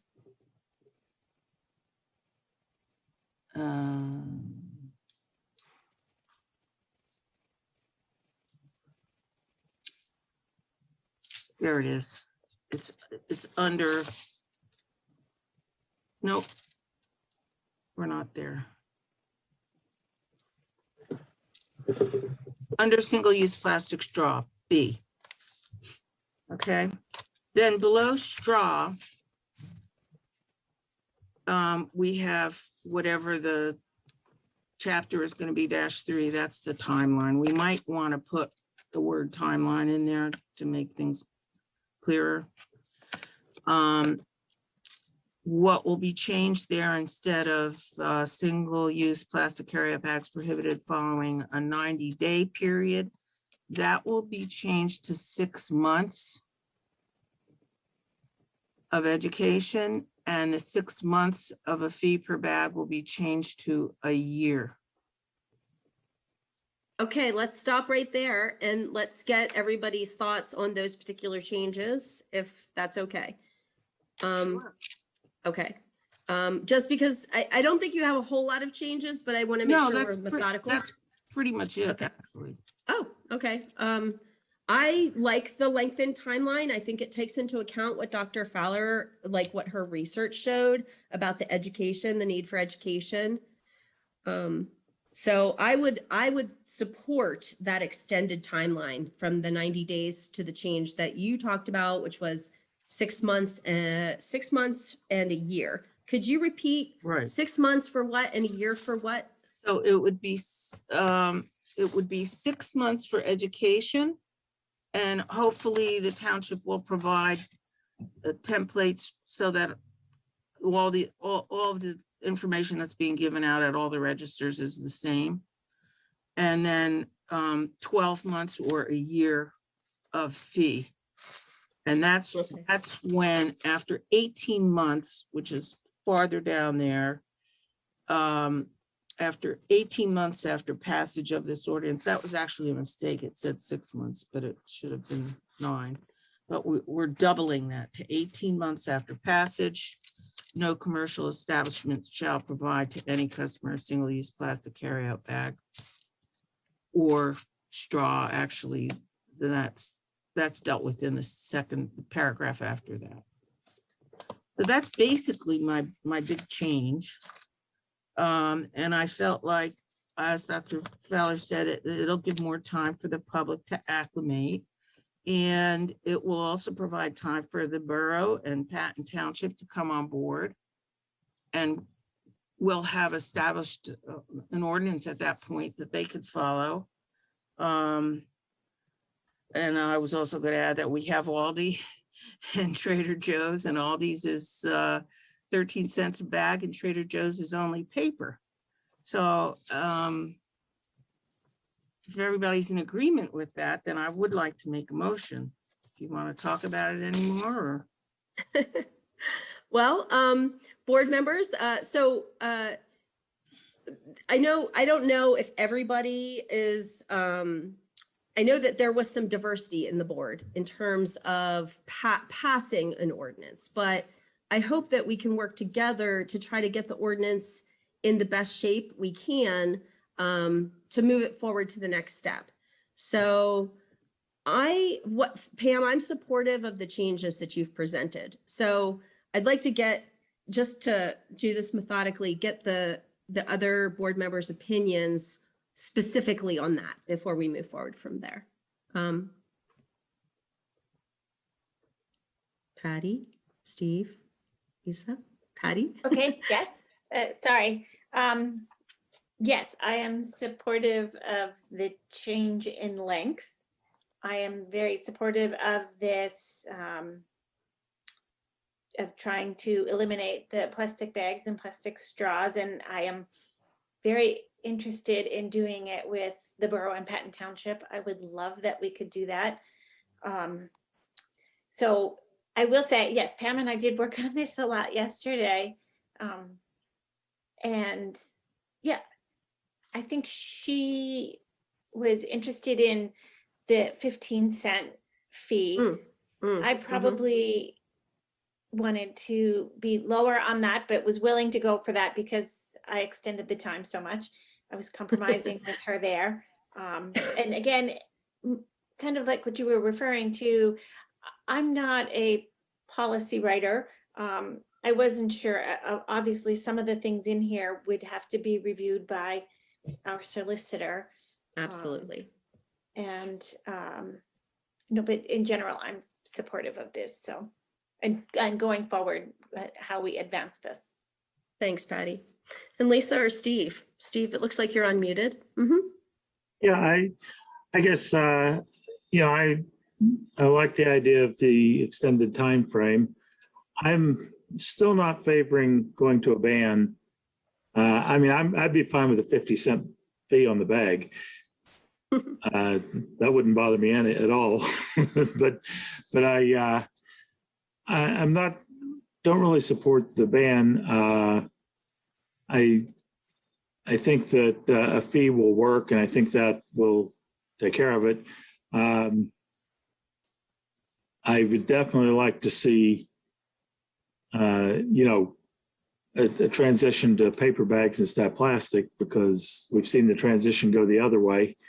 And I think the plastic bags are worthless, which is why I don't mind a 50-cent charge for them. So they actually have some value at generating income. But the only other thing I would have a question on is how you would handle the education materials, because Pam had mentioned something about, having something to hand out. And I really would not want to see a flyer that goes in every purchase, because then you're substituting trash on the ground for plastic bags. Because when you hand out flyers to everybody, they end up being litter. So other than that, I guess I don't have any particular comments on the changes there. So thanks, Steve. This is a good point about you not wanting to see it turn into litter, a bunch of flyers. I've looked into, in terms of reaching out to the other communities, I've only done it through the internet, but other communities who've done a fee or a ban or a fee to ban have as Pam mentioned, the municipality has designed the materials, the educational materials.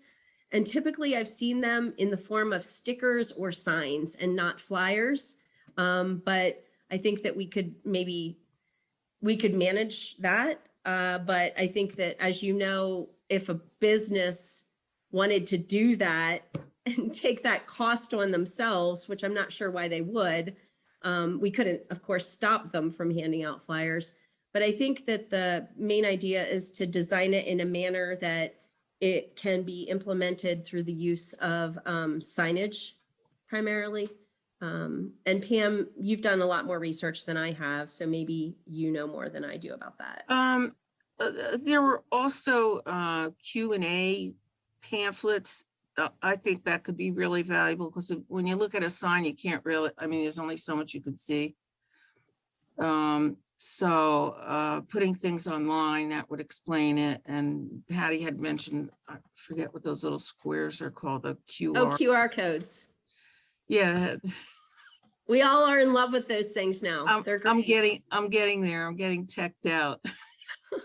So putting those on signage and just making it really easy for people to find information on our website, as well as like a business's website to learn more about it and find out about it. I think that would be really important. Thanks, Pam. I want to go back and pick up Lisa on the original, the question that we've got on the table right now about the changes for the timeline that have been proposed. And Pam, what was the other change? It was for both things. It was for education and for the fee. And the fee amount, which I didn't ask. The fee amount. Well, it started out as 25 cents. It's now 15. Okay. And please, it's 13. So it's really in line with them. I mean, I don't think it should be lower than them. So I would like to get Lisa's thoughts and then just talk a little bit about maybe what we envision going forward. Lisa. I really like those extended periods. I think that makes a lot of sense and will be really helpful for businesses and the public. I wish we were taking this on more regionally to begin with, because I think that would, I don't know, I think that would just be easier. I think it'd make a stronger statement. Well, you're saying no. I know it's not easier as far as practicality within COG. I'm saying easier for customers and businesses. We're talking about like the Giant and Weiss having businesses in different townships. So I agree. I think, it would be tough within COG, but I do wish it was coming from that angle. So, actually, the businesses like Weiss and Giant, if they institute it in one, they might institute it in all of them. I'll go ahead and speak to the regional thought as well. Lisa, I want to let you finish up. A problem. I want to let Lisa finish up her thoughts. I think I share Steve's opinion where I wish we would just have a high fee and a fee for a long time, as opposed to going to the ban right now. But I do support those extended periods. I guess my questions are more about the practical implementation. And I guess my questions on that, well, we can go to education because that's what we were just talking about. So who, where in staff, who would be covering creating these materials, and where would this be budgeted? I guess would be a couple of questions that I don't expect anyone to have answers for at this point, but something to consider as we're writing this out. And then under enforcement, it had said the manager and his designee. So is that this, you may be able to answer at this point, is that the zoning officer? And just where exactly it's going to be codified in the ordinances. So if either of those have been determined, I think that would. I think public, Dave, I think, didn't you put it in public health and safety originally?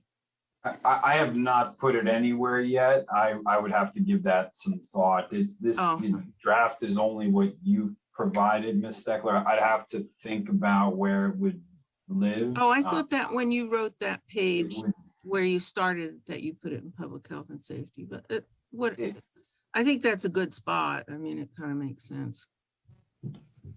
Perhaps. It would not fall under, in all likelihood, the enforcement of the zoning administrator. That would not probably be the primary staff person responsible for its enforcement.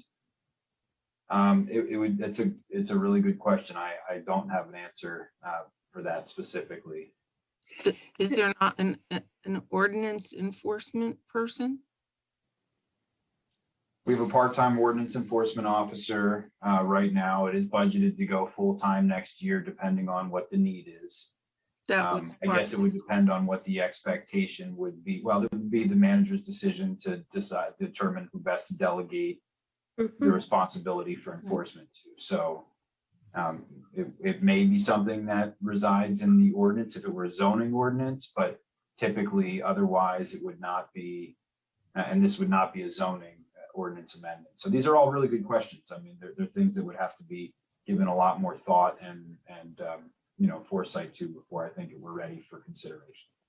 Then my Okay, I have a- last oh, sorry. item, sorry, Yeah. just one No, more go ahead. to consider that I just, just so we have all our ducks in a row, would be the process of collecting the fee and staffing that, and where that's either going into the budget or not go, how that is going to be reflected. So I'm not clear on that. So just one other thing to look at as we move forward. Oh, you mean the enforcement fee? The Yeah, I 15, think the fee is going back to the businesses. yeah, the 15-cent fee goes to the business. We don't have anything to do with that. 15 or But we'll need 50, to- according to Steve. Yeah. 50. Lisa, I'm sorry, go ahead. But we'll have to monitor that in some way because it's an ordinance. Gotcha. So more of tracking that than actually putting it in the budget per se. Or am I confused about that, Dave? Do we have to put it in the budget to track it, but it's like an auto deduct or something? No, but we would want to have a process, to Ms. Strickland's point, to be able to verify Yes. that the fee was being charged by the business. And we want to have a process to reconcile what is the township setting the fee? If so, by what mechanism and under what authority? If that is the expectation, which I presume it would be, and that's often the case with other regulations, how would we determine that indeed the businesses are charging its fee and charging the correct amount for the fee? What's the penalty for non-compliance? How is compliance determined?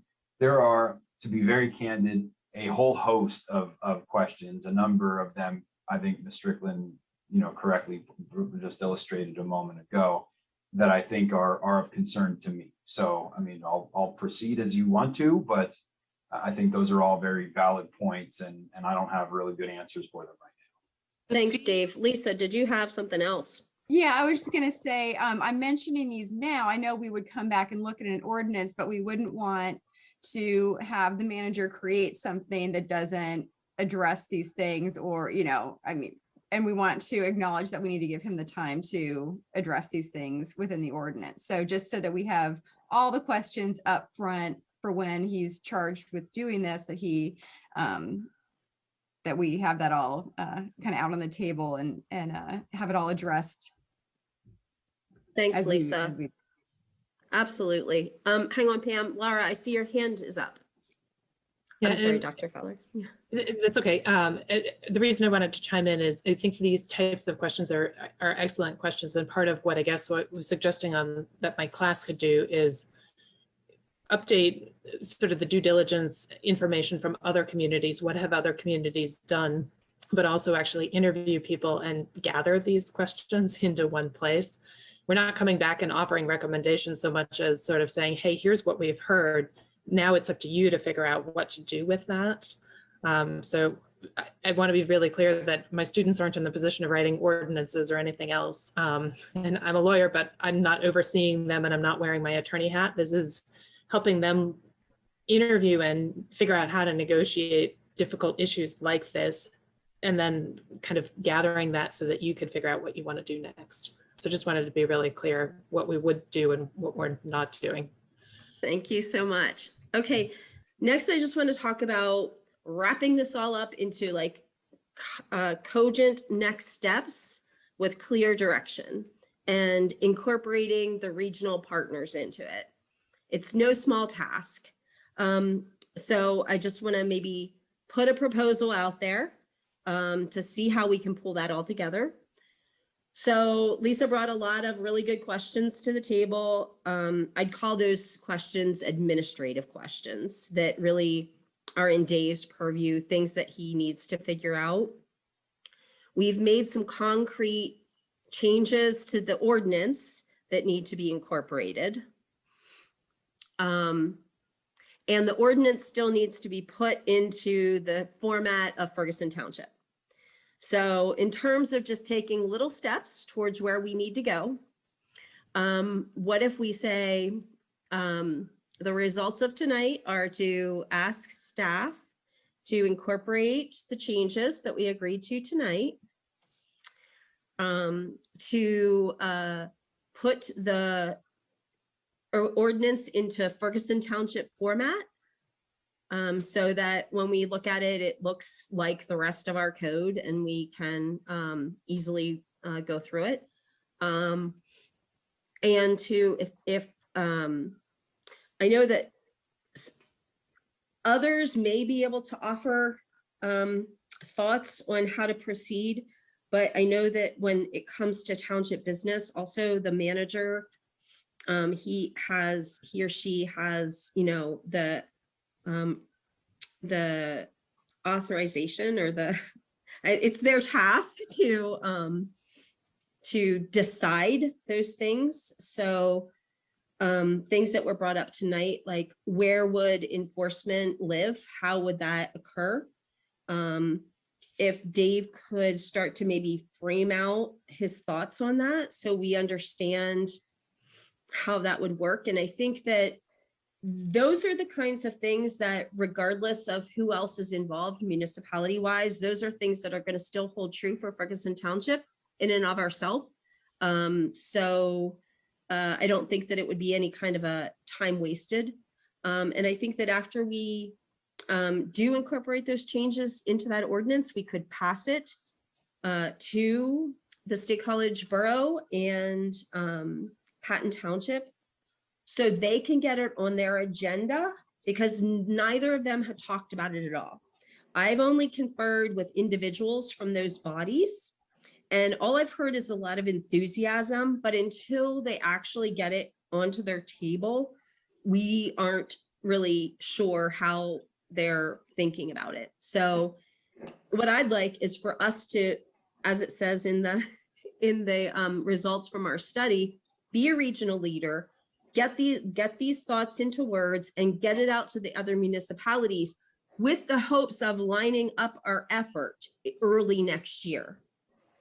And that way, things like the fee, you know, if we decide that we need a study for that, we can, but I think that, you know, there's an awful lot of accumulated information. If you just look on the internet, you can find out the mean, median, and mode of plastic bag fees across the United States. So I think it really does boil down to what we here in the region want to align ourselves with. And I think that we do want to, if other municipalities have a plastic ordinance, we definitely want to align. We don't want to have a 15-cent fee in one place and a 50-cent fee in another place and a 17.2-cent fee in another place.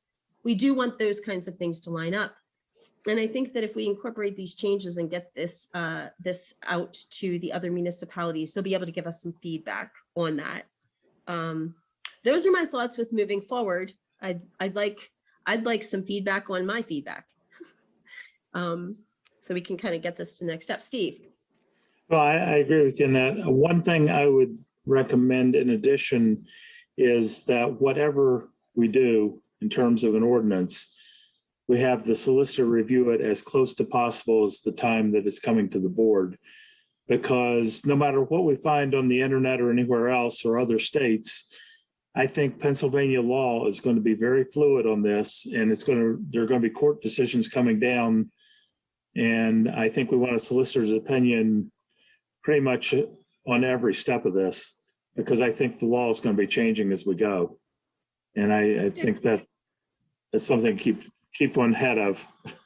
That's a great point. Can we add that to the list, Dave, or do you think it's premature to ask the solicitor to review it at this point, after the changes are incorporated, I mean?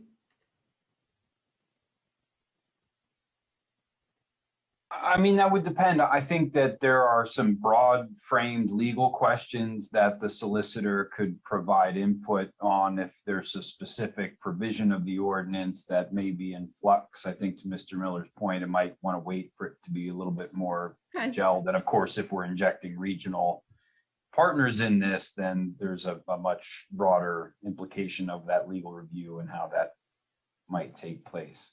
So yeah, I'm trying to follow along the best I can, and I'll have to listen to this conversation, I'm sure, at least once more, so I get it all straight, but thanks, Dave. I'll try. Pam, I'm sorry, Andy, you had your hand up first. I'm sorry, Pam. Andy, thanks, Dave. Hi, yeah, first of all, is this a public comment agenda item? Yes. Yes, please do Okay. comment. Yeah, this is really more directed for Dr. Fowler, just in the spirit of getting information out there for people to make a decision, whether it's the public or whether it's information that would be helpful for the board itself. I wonder if the students who you worked with and who really looked into this and did research on this issue have kind of come up with sort of a bottom line that's available to us, to interested parties, to look at the pros and the cons of a ban, looking at other communities, the pros and cons of a fee. I mean, there's two outcomes that would be bad. One is if we initiated a ban and it was really not going to help the environment, in that way, or if we didn't adopt a ban, and that would have been one of the best things we could have done for the environment. So we need to proceed carefully and do the right thing. And one of the best ways we can do that is by researching what other communities have done, in addition to the other steps that Dr. Fowler's students have looked at, have taken. So that's my question. I'm just wondering if there is sort of a bottom line or a summary that can be useful for, or the data itself, just in raw form, can be looked at by the public or by the board? Is that to Dr. Fowler then? That's really more for Dr. Fowler, yeah. Yep. So my students who worked on this created 3 different reports, and my intention had been to actually combine them into one because they sound quite different, right? But I never had a chance to do that. And so one opportunity may be, if Dave would be okay, for you guys, again, it's dated research at this point. It's 2.5 years old, but I'm happy to share that, knowing that that's raw student work, if you will. It didn't necessarily come out and say you should do this or not. It was, hey, we've looked at these communities, here's how they've approached it. And what I was anticipating potentially doing this semester is starting from that and saying, okay, let's update this, and trying to bring it back with more up-to-date information. But there's certainly baseline information. And again, it's 2.5 years old, Okay. or a little bit more. So you're welcome to see it. It is in student voices, and I never, again, had a chance to edit it all into one. I moved to Sweden for a year and then COVID hit. So a combination of life and personal things. But so those documents do exist as the background information that I just summarized very, very quickly in that presentation. So I can coordinate with the borough or with the township manager on that, and we can circulate those if people are interested. Thank you. Thanks, Dr. Fowler. And I had someone request Bob. I'm sorry, Bob, I don't know your last name, but Bob, you had wanted to speak. And if you would state your first and last name and your township of residence, please. Thank you. Yeah, hey, can you hear me? Yeah. Okay, I wasn't sure. I just got the microphone. Bob Lavorchik, Ferguson Township. I just kind of wanted to say I am definitely opposed to any plastic ban fee. I mean, it should be a person's choice. Everything that goes into those plastic bags, there's a lot of single-use plastic in there, from your milk jugs, your juice jugs, your applesauce bottles and stuff like that. It's all single-use plastics. You guys are focusing on the bag. The bag is carrying a load of single-use plastics. Ziploc bags, bread bags, our garbage bags that we throw garbage in, they're all single-use plastics. I mean, I personally do not see these single-use plastic bags scattered amongst our roadways. I don't see them scattered amongst our waterways. And I don't know anybody from this township that personally goes to the ocean to dump their plastic bags in the ocean. And most of the stores take them back to recycle them, and those bins are always full. So people are taking their bags back and reusing them. And now, especially in the time of our pandemic of COVID, just the infection rates of these reusable bags. You have multiple people touching them, if people aren't sanitizing them, the risks to the healthcare workers from bringing these bags in and out and stuff. So that's a whole nother ball game to look at and stuff like that when you're talking about a reusable bag. I mean, maybe they should offer paper bags. They did that a long time ago when I was a kid. They never had plastic bags. It was all paper bags. And that, but I mean, to enforce a ban to make somebody pay for a bag, I go to the store, sorry, you got pay an extra $2 for your plastic bags. I'm personally not going to shop at that store. I would avoid going to that store that was going to charge me for a bag. So those are just kind of my thoughts and stuff like that. Thank you. Thank you very much, Bob. While we are kind of on a public comment, okay, Steve. Yes. Something that just occurred to me during the last comment that I think we should consider as well. The number of people who are ordering groceries to be prepared and picked up and pick them up at the curbside or whatever.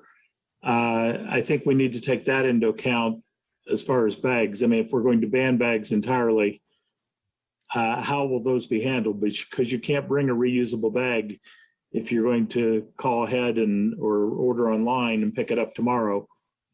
There needs to be some provision for how that's to be handled. So that's just something that occurred to me as we were talking here. So that makes sense. Certainly, I do that because, you all know my immune system is, so I do pick up all the time. I get my products in paper.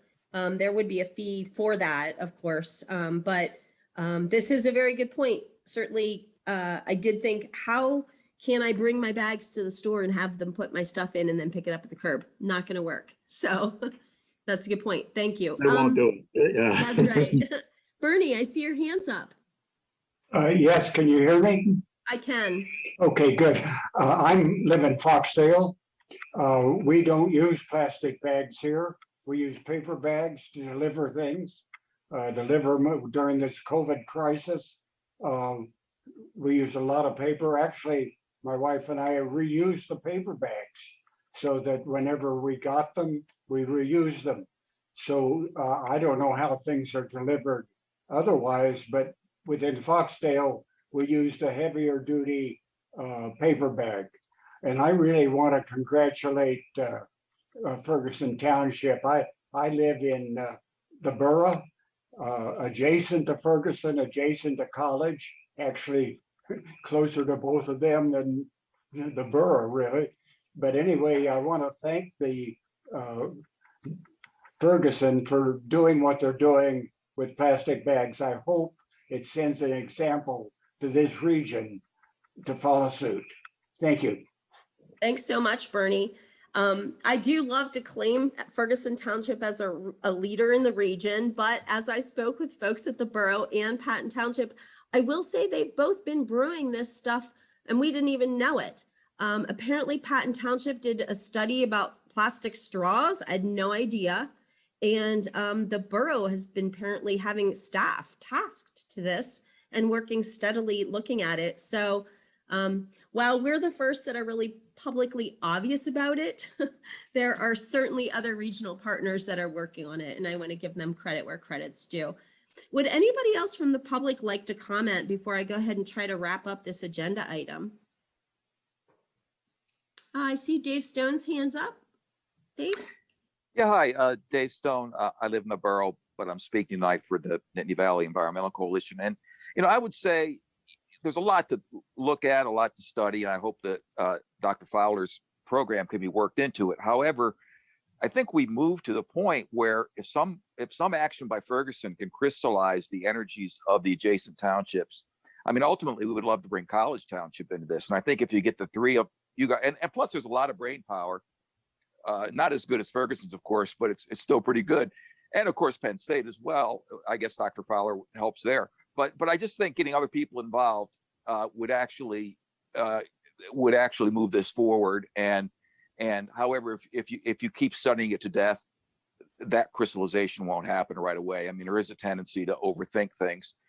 To go to Bob's comment, the previous gentleman, I think, and his recitation of the points of view are the standard ones you hear for the critics of this kind of thing.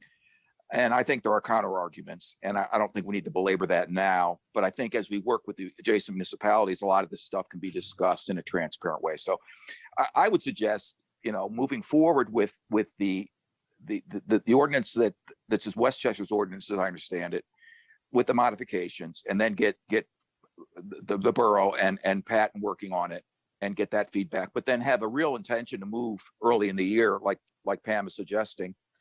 And that could certainly help any way we can. But I think if you just keep studying it for another 6 months or something, I don't think it's going to get any clearer. Thank you. Thank you, Dave. And would anyone else care to comment? Whoops. Okay, I'm not seeing any other hands. Okay, let's go ahead and try to wrap up this conversation. So back to the plan moving forward. I had laid out a few steps, and then Steve added another one, but that's for down the road a bit, which would be a solicitor review. Are we all Pam, did you wanted to add something? I just was wondering if I could make a motion. Sure. Okay. I would like to make a motion to approve the draft with the changes and request staff to put it in a form acceptable for Ferguson Township, with discussion in January and sharing with Pat, and so I guess this is a long motion, and the borough once that's completed, with the possibility of passage in February. I'll second that for discussion. I want to make sure that staff has enough time. You had laid out a timeline there of January. I want to make sure staff has enough time to incorporate those changes and bring it back in that time frame. I'm seeing a no on that. Would February Yeah, be okay? I really think that is an unfeasible time frame. I would encourage the board to consider the re-engagement of the Sustainable Communities Collaborative and the College of Law in an updated assessment, working in conjunction with the borough and Patton Townships. They've both indicated, at least to me, the managers, that they are considering doing something in tandem with the Sustainable Communities Collaborative. In that process, developing a regulation. I think there are a myriad of issues that are unresolved, that are unconsidered, and there are going to be a long list of consequences to pursuing a set of regulatory policies mirroring another borough without having viewed it through and filtered it through the lens, in this case, of an institution responsible for its administration. I will proceed however the board directs me to proceed, but I have some very real concerns about the way this conversation has been evolving. And I think we just need to look at refreshing the data, working in concert with our regional partners, because I think a regional ordinance is going to be the only way that this is effective and avoids unintended consequences. We have to identify what those unintended consequences are. We have to listen to the residents and business owners of the township and hear what concerns and feedback they would like to bring to the table. I get that there's a sense of urgency about this and there's a need to act expeditiously. I really do. Climate change is affecting us all, but the consequences of bad policy is policy that doesn't last and is ineffective. And you could end up taking one step forward, but taking 3 or 4 steps backward, much like the ban on the moratorium that was implemented the last time that this had been discussed too quickly. So that's just a general admonishment from me as manager. I think it's a good pursuit and it's worth moving ahead, but I just think we have to be a little bit more deliberate in how we advance this. And January, I think, is an unfeasible time frame for a number of reasons, not the least of which being, I don't know that I have the capacity to really focus on developing this in that short, of a time frame. So that's all I have to say. Thanks, Dave. I wanted to be clear, though. I do not think that getting an ordinance on the table that we can share with other municipalities is necessarily mutually exclusive with pursuing a study with them. I think that, well, I know that the president of this borough council wrote the resolution that we passed, and both of those entities members that I've spoken with have the same ordinance that we're talking about now.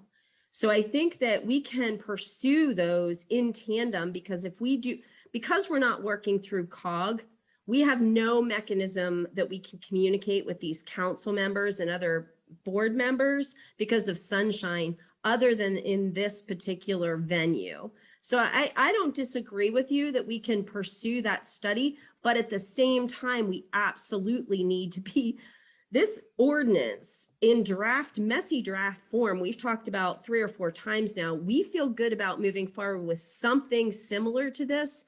And we've got to get that out there into the public so that other municipalities can pick up the same thing and talk about it. Elsewise, we're going to be generating 3 different things. So that's why I think it's really important that if we're going to do the study, that we at least get something in ordinance form in writing for us to be discussing, or else it's just going to be an abstract question again, and we're just going to be grinding our gears. But Lisa, I think your hand went up next, and Dave, I don't know if you had yours up from before or if you want to stay in line, but you'll be next then. Lisa. So I guess my comments changed a little bit based on yours, but on the one side, since you did indicate, we can ask that Professor Fowler conduct this new research or, new project with her class. So engage her and her students in pursuing that as one element of this. If we can separate that and agree on that, knowing that we can do that along with this ordinance process, I agree with you. I think we should pursue that, and that doesn't have to be so directly tied to what we're doing here. I think we have a framework that you can pass to the borough and Patton since they're interested. And, as I said earlier, I'm really supportive of a regional approach to this. I understand there's limitations at COG and limitations in the climate committee because of their because of the way they've approached the climate plan there. But, the Patton Township supervisor, who is chair of that committee, maybe chair again next year, may be able to introduce this as a priority agenda item next year. And that would be the perfect venue for council and supervisor members to discuss this there in public. So I don't want to totally give up on that. I think that is needed. And like you said, it's so difficult. There's no great venue for that other than each of us approaching it in this way, which is so difficult because we're saying this is the only way to do it, but we need the regional cooperation. So I don't want to give up on having the climate committee at COG pursue this. I think I have feedback for that, Lisa. I'm sorry. It's such a great idea. I already put it forward and it's not going to happen. They do not want to include a plastic bag, anything at all, consumer, nothing at all in the cap. They Well, are, Understood, understood. And the cap's been moved forward, but I don't know that their work plan is only capital, can they not add in something else? the feedback I got from the person that you're talking about was that it wasn't really something that they were going to be doing, but we could reconfirm that. It's just like, I feel like we're probably not going to get anywhere, and that would definitely involve, right, getting that on the COG agenda and work plan, which is much more difficult than working multi-municipality wise, I think, in terms of this. You could ask and we could ask, but that ask wouldn't happen until probably February of next year. So that could happen after we've gotten this ordinance into better shape. I don't want to pin my hopes on that. They've got a full plate already, and I've approached them and they didn't seem to be interested. So Yeah, we could I mean, ask them formally as a board. We could, we could say, as part of this agenda item, we could direct staff to write a letter of request to that committee and see if they bite. That was going to be my other suggestion, would be to write from our board to both the borough and Patton and offer this example of something we're working on and ask them to please place it on an early agenda next year for them to discuss. Yeah, I think we could do both, but I really think the more fruitful way is going to be that, revising this to incorporate our changes and sending it over to the other municipalities at this point. But we could do both if we want. And then the final comment is, I'm not sure this needs a motion, or does it, to? Yeah, I unless wasn't there's another sure either. involved.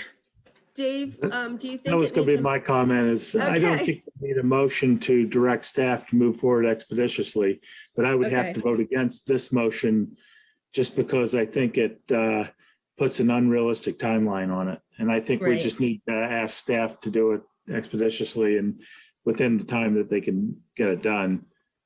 I agree with that. Pam, do you want us to vote on this, which it's probably going to fail because of the time period? Do you want to amend it, or do you want to withdraw the motion?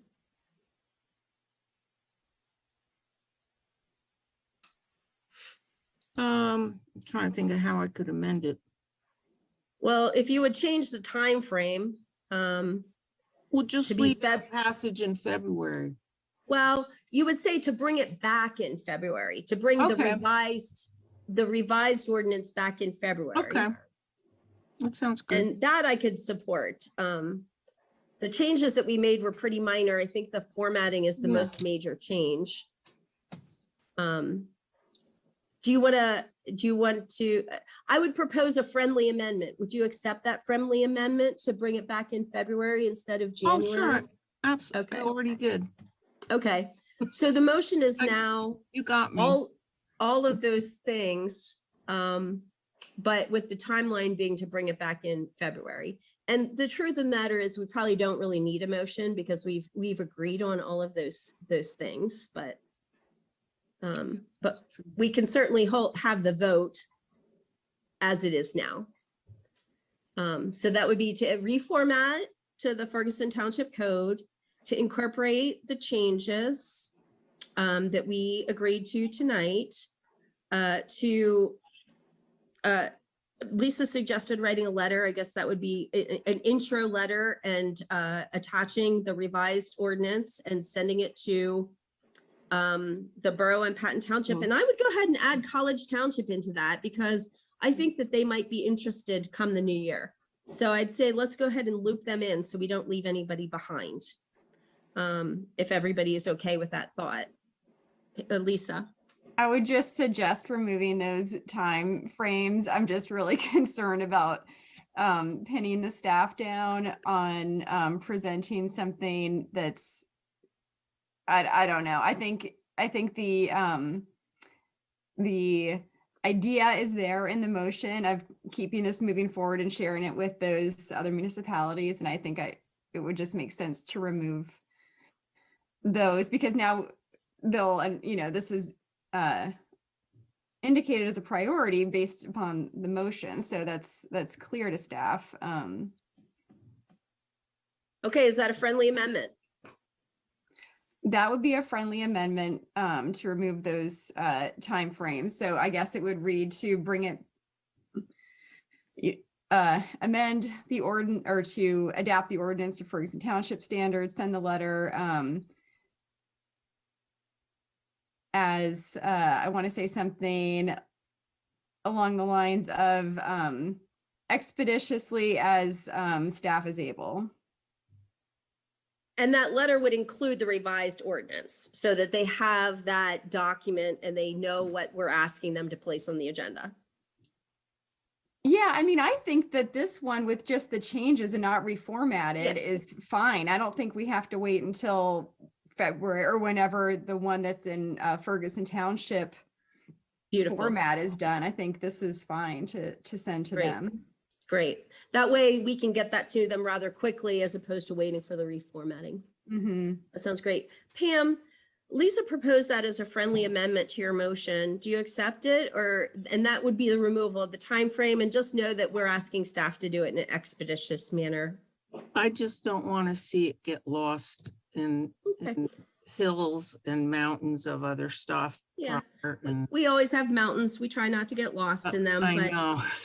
do you accept that friendly amendment? It's already been over 5 years for me. So it's like, this is getting a little crazy, but Do yes. you accept that friendly amendment, Pam? Yes, I will. Okay. All right. I think we have a motion that we can all agree with, but we'll find out soon because I'm going to call for a vote. All in favor of the motion, please say aye. Aye. Any opposed, same sign. All right. That motion passed unanimously, and Dave has a question. Dave. Just quick, I wasn't clear on where we landed with the re-engagement of the Sustainable Communities Collaborative and the College of Law, and that's probably something that Dr. Fowler wants to know before she signs off here for tonight. Yeah, no, absolutely. As she prepares the rubric for her course next year. Yeah, I personally, I'll voice my opinion. I'll lead the pack here in being vocal. I don't see a huge need for Ferguson Township to do that, but if the entire region wanted to go together to do it, I would be supportive of that, if that makes sense. I'm not going to be opposed. I'm not really opposed to studying it. I just don't see a huge value in doing the same thing over again. So, so if the other regional partners wanted to join in, I think that would be something I support. If they don't, I don't particularly have an interest in that. Others? I agree. Pam, Patty? Okay, Pam agrees. Patty? I actually kind of like the idea of engaging them. I think it helps with our outreach, and it can help us focus the ordinance more. So I'm sort of in favor of it. Okay. And Lisa or Steve? Okay. Okay, Lisa? Yeah, I'm really in favor of updating the information that we have, and also maybe including that in the letter as an invitation to participate. I don't know if that's feasible for Dr. Fowler, or what, that could be something we could talk about later, but if she's interested in incorporating those other municipalities, putting that in the letter. I think that was her suggestion. Dr. Fowler, you suggested that, correct? I know for sure the Borough of State College is interested in proceeding, and I know for sure Patton Township, I think, has indicated an interest, but I have not spoken with somebody directly with Patton Township. Alona Ballrich, who runs the Sustainable Communities Collaborative, indicated that they were thinking about it. And I guess to be clear, what I was thinking is not a complete redo of what we did before so much as update the basic information, do a broader set of discussions with for example, Borough of State College, and if we did some additional interviews, it probably would be actually in the broader region. There may be some re-interviewing in Ferguson Township, but for example, with Aldi being new, what are they doing? How does that play into it? That wasn't in the mix before. The COVID questions you guys raised, I think are again, it's different than it was before. So, I think there's some degree of updating. I'm not thinking that we would do a complete redo of what we did. Start from where we are, reach more broadly and then try and figure out what those steps might look like. Yeah. Okay. All right. So Pam. Does this mean that there's no way that there's going to be an ordinance put together until well after May or June? No, this is, wait, what's this month? It's December. Well, Wait. semester's over. Oh. Hey, Oh, sorry, I was doing a hand count on my fingers. I don't necessarily see it as that. Maybe others do. Let's get other board members' opinion. I mean, think that we're going to be are we moving. going to wait for that study before we go forward? Is that what this is? Is that what it amounts to? Dr. Fowler has her hand up. Yeah, And can I Steve does too. maybe speak to the timing? So in some of the classes that I've led, I've worked with my class to do basically a semester-long project to then come back at the end of the semester and host a public forum. I'm not proposing that for this. What I was thinking is actually, in part, in talking with Dave and thinking about this, how do we expedite this at the beginning of the semester? Not doing a public forum, but updating this information. And really part of the class is, it is negotiation and negotiating between. So a little bit of basically shuttle diplomacy so I'm looking at much sooner in the semester. Can I finish this by February? No, we don't start until January 14th necessarily, but I think between February and March, we should actually have some good information. I'm not looking to postpone this to the end of the semester, which is correct, May or June by the time we write everything up. So I think front loaded in the beginning of the semester is the timing that David and I've been talking about. That's better. That's great. I think it would be really going along with our deliberations on the ordinance in the I would region as also, well. I'd like to mention one thing too, in terms of COVID and plastics. COVID has created a huge amount of plastics. It has really been very, very negative in terms of plastics pollution on the planet. And there are a lot of studies that show that it actually carries germs and viruses and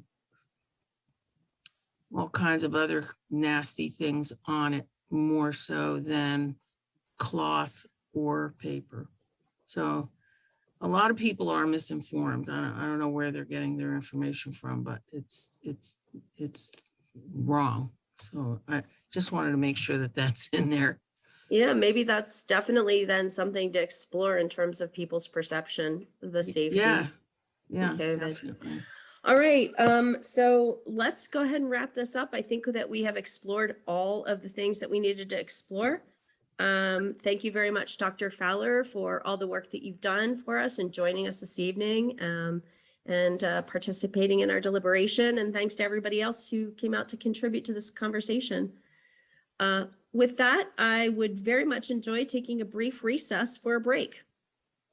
So I'm going to call that, and let's go ahead. It's 9:23. Let's come back in 5 minutes. Thank you.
All right.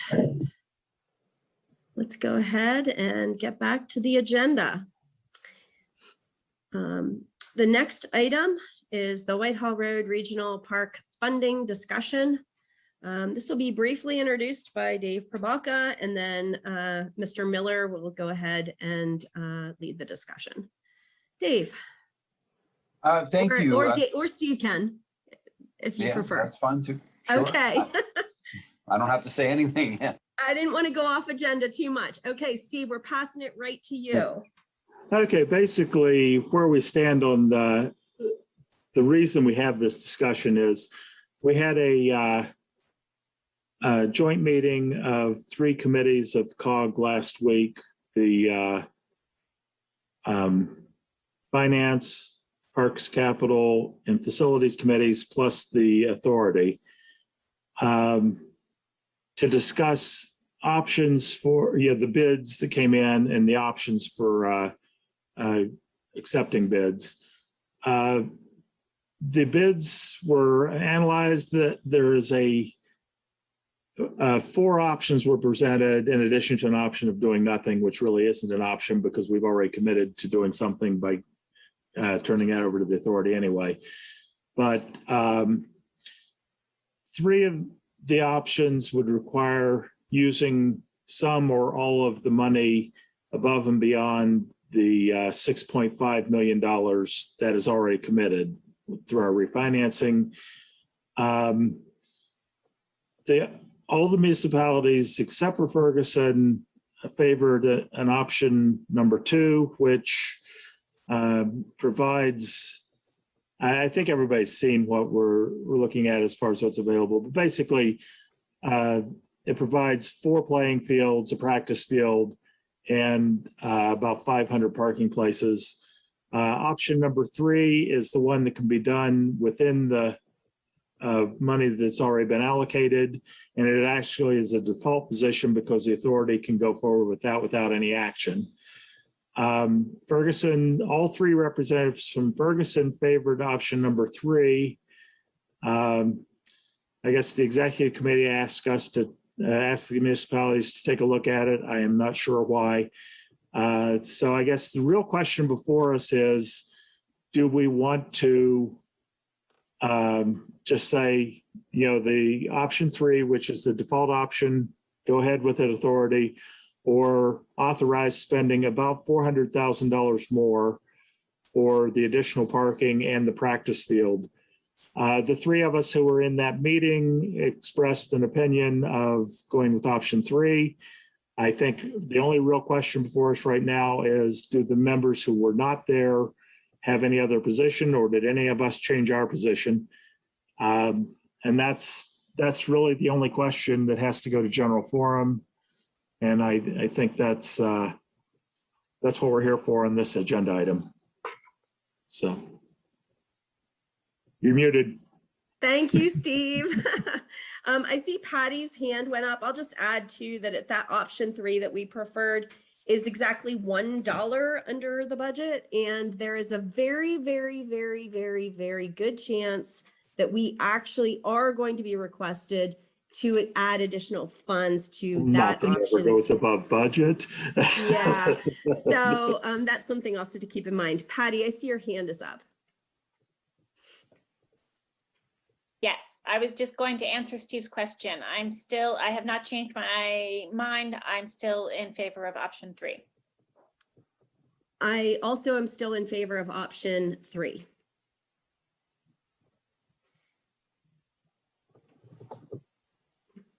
Pam, I'm sorry, your mute's going back and forth. I don't know. It's technical issues there. Take your time. You can hold fingers up. I see 3 fingers. Okay. Looks like Pam wants option 3. And Lisa.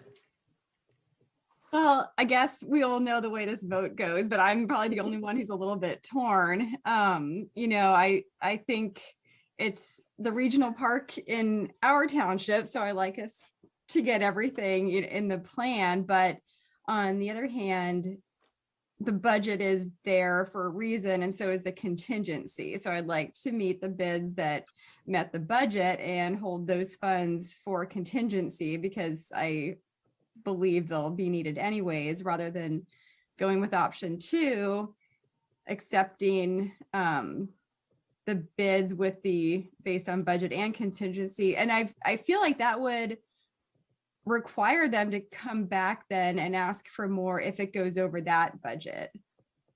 Is that? Do you mean the option 3 budget? The option 2 uses the full contingency and the committed funds. Is that? It uses not the full contingency as proposed. Okay. However, I would say contingency or reserve. I don't know, maybe we're confusing terms, and I don't really agree with the term reserve, but yeah, the additional potential borrowing that's not yet borrowed, but is locked in at a certain interest rate. Yeah, that option 2 requires us to, as it's proposed, borrow an extra 414,000, I think, from that. Yeah, about but half again, of it. Okay. I'm sorry, what, Steve? About half of what was available within the. About half of it. And just also remembering that very frequently there are overages. Now, I know that they have increased the contingency, the actual contingency, so that's good. But I'm really still expecting that we're going to probably see, even with option 3, a request for additional funds. And even if with the even if they were to be authorized to use the 414 or so thousand, I think we'd probably get yet another request, because I kind of think that's typically what we see happen a lot of times on these really, really huge projects, especially with the tumultuous nature of the market right now. Well, that's what I'm certain about. I think we can guarantee we'll be going over those amounts, and they'll have to come back for more. So that is, such a concern. But like I said, I wouldn't want to be in a position either, like with Harris Township, still fighting for bathrooms at Hess Field, after years and years and years.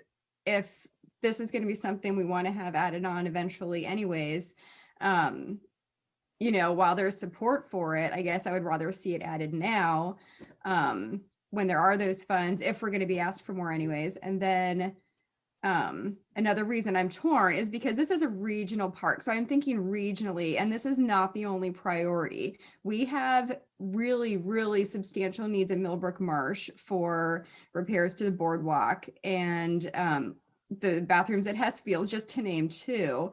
So, sticking with this budget is really respectful of those other regional parks, and that is me trying to think regionally about this park system. So it is so difficult, it is really so difficult. So I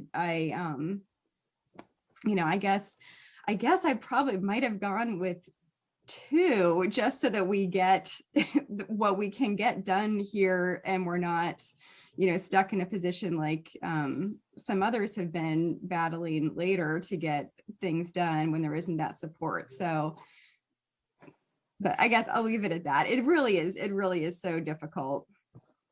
Lisa, if I can alleviate any of your fears. So I think that with this particular project, what you're seeing being reduced is primarily the parking. And if there is a need for more parking, that's something that's going to be advocated for by CRPR very strongly. And also, for example, the Visitors Bureau and the soccer league that they have the priority use agreement with. And there was a very significant portion of the discussion. I can't remember if it was the triple group meeting or the executive, because it was like 5 hours together of one long meeting for me. But it was frequently mentioned that once we start this project and that things are in the ground, that we're going to have more opportunity for funding support. So I think that it's a little bit different than the Hess Field bathroom situation, although I do understand what you're saying with that particular thing. I don't know if that helps alleviate any of your fears or not. And then there's also a 2-year period that we can draw down that money, as far as I understand. So it's quite easy to go ahead and expand that parking if need be. So, which is, I think, also very different from that Hess bathroom. You know, I think people are really underplaying and not highlighting the fact that that's outside the regional growth boundary. That's not just a simple bathroom. That's going to be much more extensive. And I think that might have been one of the reasons why that's been so stalled out. I really like your point about thinking regionally, and that's something that's come up quite a lot in amongst our board. It's something I think we tried to head off at the past too. It's been quite some time that we've been asking the region to give us a better forecast of anticipated costs in the future. We've heard numbers such as we can expect up to $20 million of increased spending in the next 10 to 15 years with just the regional park system. And that's something we definitely need to really keep our eye on. And I do hope that in the upcoming year, we are able to get a better handle on that. And maybe if we get a better handle on that, we'll be feeling more comfortable about putting more money than $6.5 million into this single asset. Be a thought on that. If no other board members have any comments right now, I'd love to go to, we have a few hands up. I'm not sure who was first. I'll go with Dorothy because you're right there. Dorothy. Well, thank you very much for recognizing me. I'm Dorothy Blair. I'm also president of the Nittany Valley Environmental Coalition. And just as a placeholder, I want to state that our mission is to protect our constitutionally guaranteed environmental rights as Pennsylvania citizens, and specifically Article 1, Section 27 of the Pennsylvania Constitution. And I think that Ferguson Township has been particularly good at that lately. I mean, I think that you have been very cognizant of, especially as head of the Finance Committee in the COG, I think that thinking about other options, that on-site parking would be a very important thing. I mean, there are churches nearby or neighborhoods nearby where people can park. It doesn't have to be there. Even unused parking spaces or possibly dedicated parking spaces at Toll Brothers at the yards could be used. So I think we're short-sighted when we focus just on on-site parking. We really want to reduce car use as well. So making sure there are bus spots, making it a bus-oriented. There's parking at Weiss, at Markets and Giant, those places in that shopping center where people could come in using a local bus that was dedicated to getting people there. I think that the park itself, I want to appreciate how you have held the line on financing, and I hope you that you continue to do such, and I really appreciate that. So I'll stop there.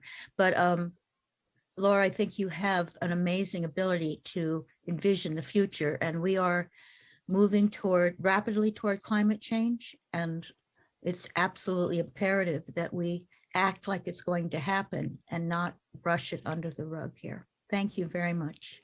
Thank you so much for your comment, Dorothy. I'll briefly respond because you certainly did jog my memory that Miss Anita Tees from Patton Township did suggest a similar idea, stating that I guess other organizations use the idea of a satellite parking and a bus, that if they needed this additional parking.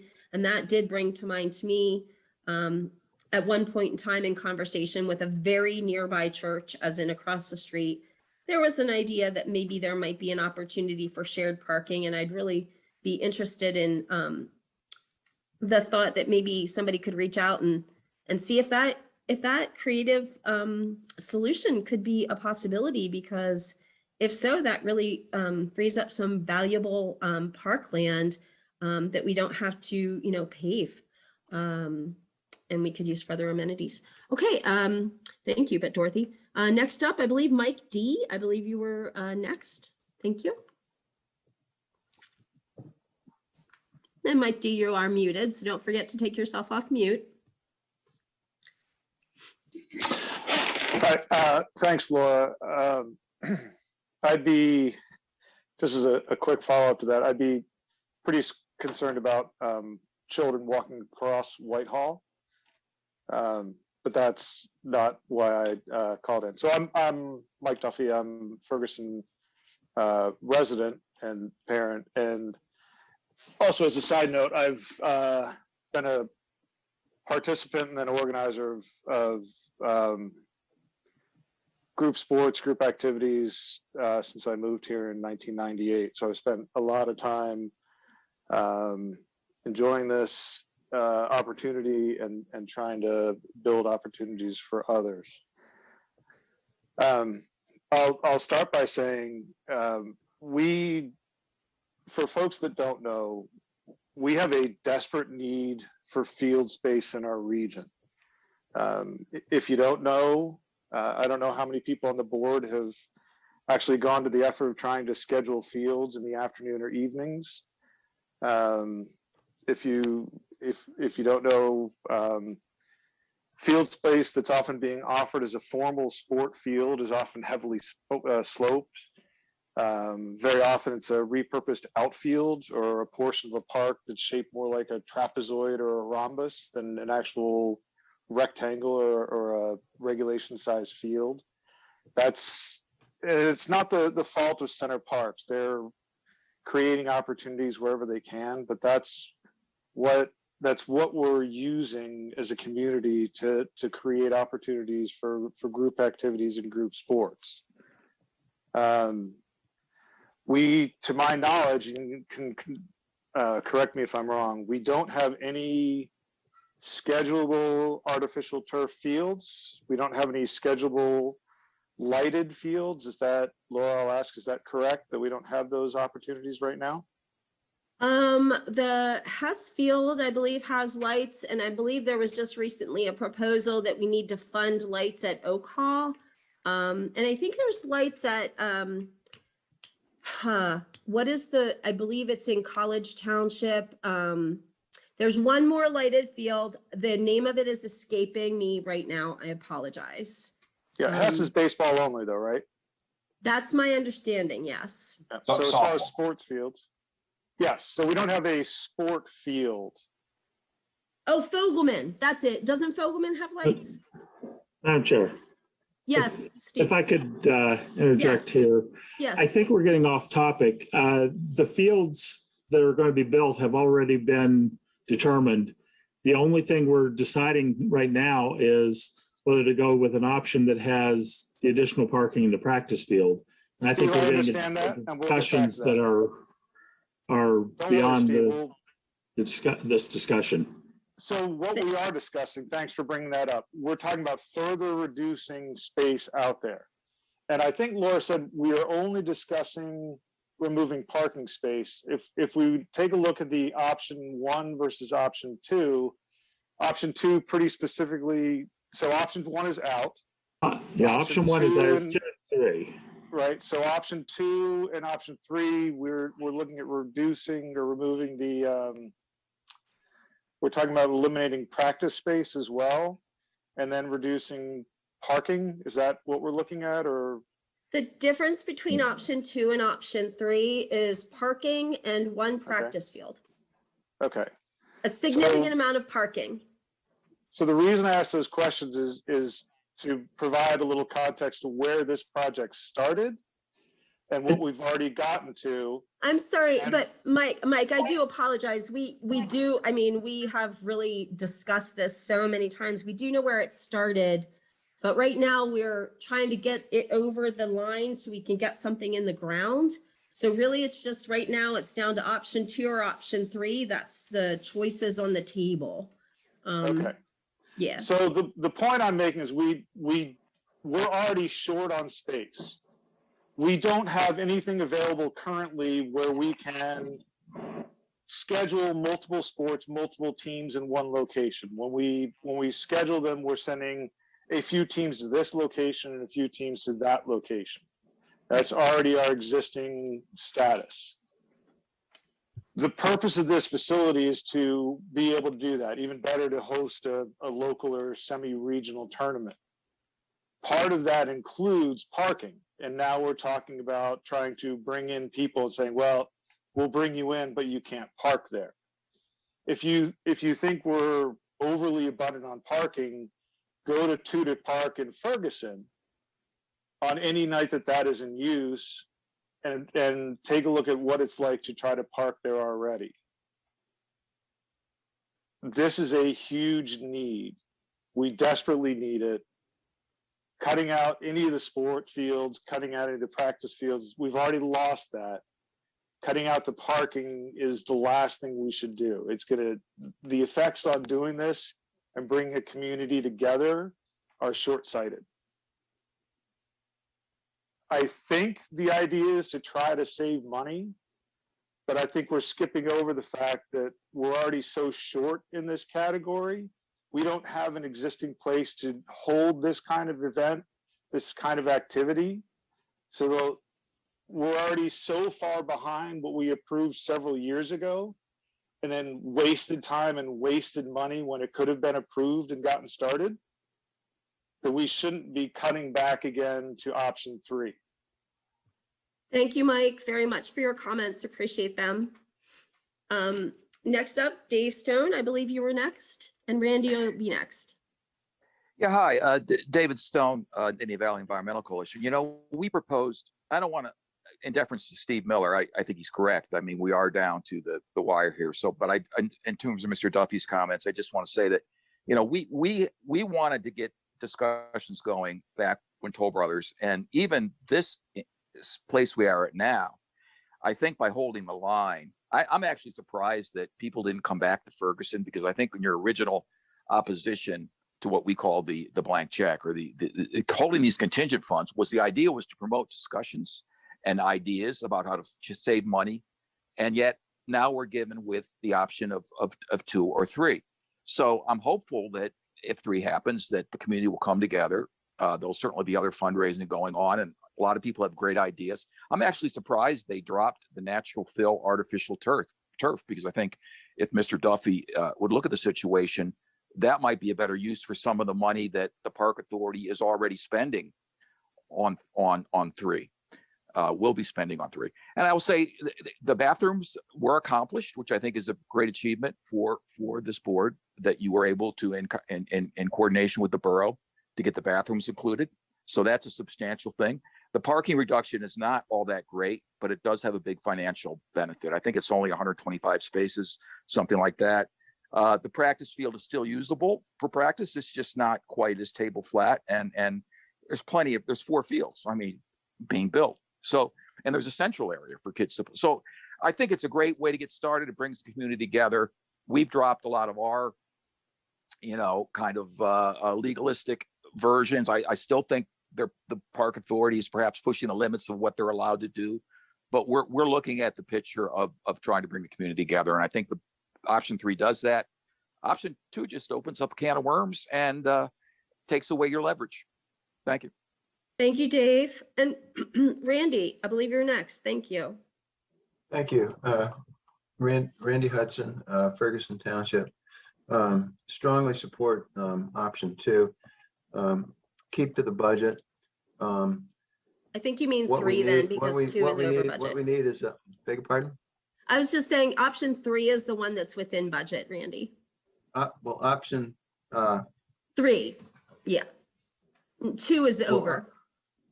Yeah, if I misspoke, I'm sorry. I think I misspoke. It is 3. That's okay. We know what we got it. It's no problem.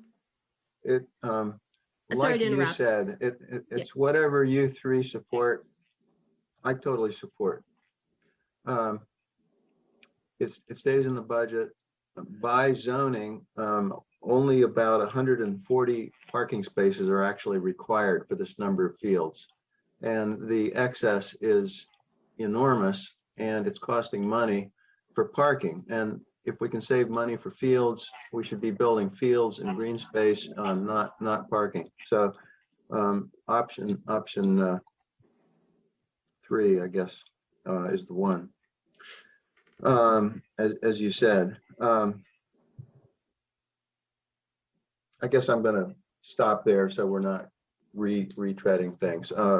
I wrote a letter on March 13th that really is more specific on a lot of these things. But the main thing is to stick with your guns, stick with the budget, and keep a reasonable amount of parking and focus those saved monies in the future for fields, not parking. Thank you. Thank you, Randy. And Andy.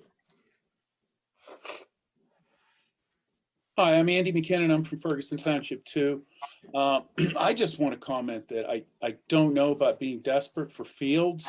I think if we take a bird's eye view, backing away a little bit and looking at this in a wider context, I think what we're desperate for is a more healthy relationship with nature as a whole. Our society really needs to do that, and you know, especially in light of climate change. And you know, we've talked about this before. There have been, I think, 2 community surveys regarding a needs assessment in the center region, and the community has pretty resoundingly stated that they would like more green space. They don't want parking. They don't necessarily even want playing fields. As a whole, I understand that there are interests by specific groups such as the sports community. But you know, in line with the community survey. Excuse me, but I think we're getting way off track here.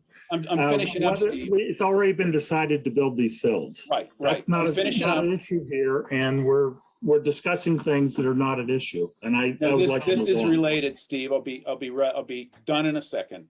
I think in line with the community survey, I think that option 3 is more of a is more in line with what the community would want. So, thank you. Thank you, Andy. Okay, thank you very much. I'm seeing no other hands up, and I do believe that the board appeared to be in agreement to go with option 3. Okay, do we need to formalize this in any manner? Steve, you would maybe know best about I that, don't or think Dave? so, because it was not an official request from COG. I'm not sure exactly what it was, but I think if we just transmit that that's where we stand, that should be adequate. Thank you. And I did tell Mr. Frank from College Township, who's vice chair, that I would communicate the results of this meeting to him. Okay. So I will do so. Okay.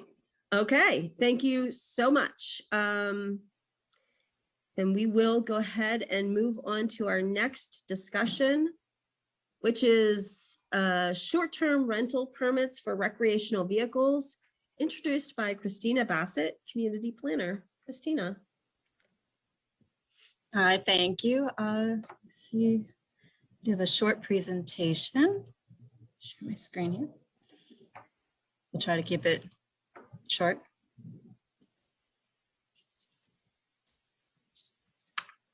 All right, staff was directed to research the use of recreational vehicles as short-term rentals in Ferguson Township. This type of use is not currently regulated in the township, but with Ferguson Township being located in the center region, an area greatly impacted by Penn State sponsored events, the demand for short-term housing is great. This has led to a boom in short-term rentals like Airbnb, VRBO, HomeAway, and others have turned to renting their personal recreational vehicles. While recreational vehicle campers, motorhomes were designed to be short-term sleeping arrangements, concerns over safety, health, welfare, and the impacts on residential uses have risen. This is mostly when they are used on private property. So first, let's review how Ferguson Township defines a short-term rental.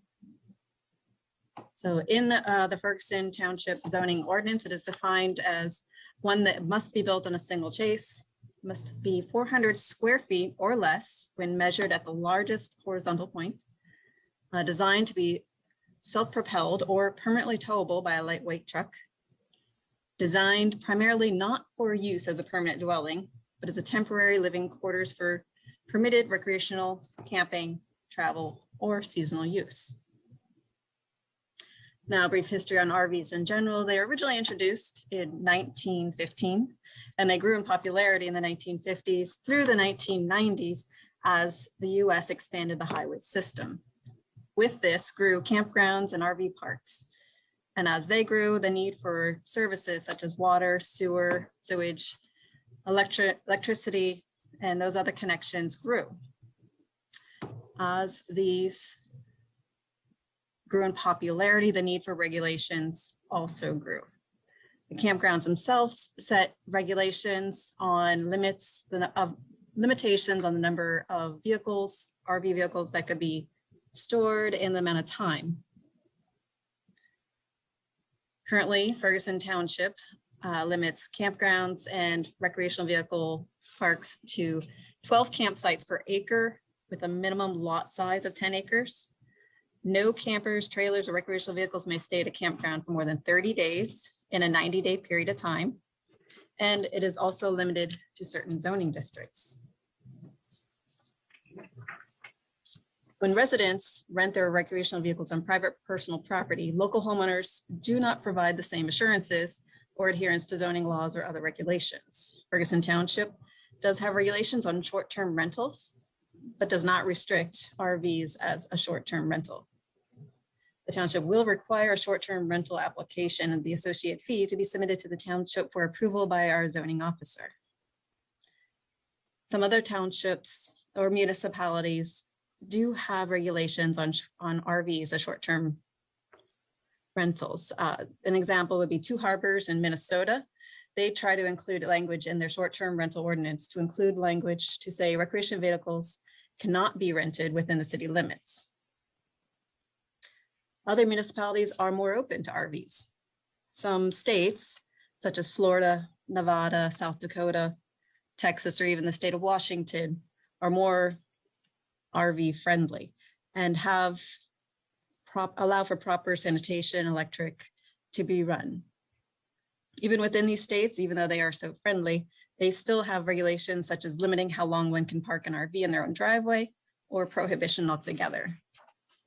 The community of Big Pine Key, oh, I'm sorry if I forwarded my presentation too soon. Big Pine Key, Florida prohibits RVs from being habitated in their own driveways. So other considerations would be using RVs in the short term after natural disasters.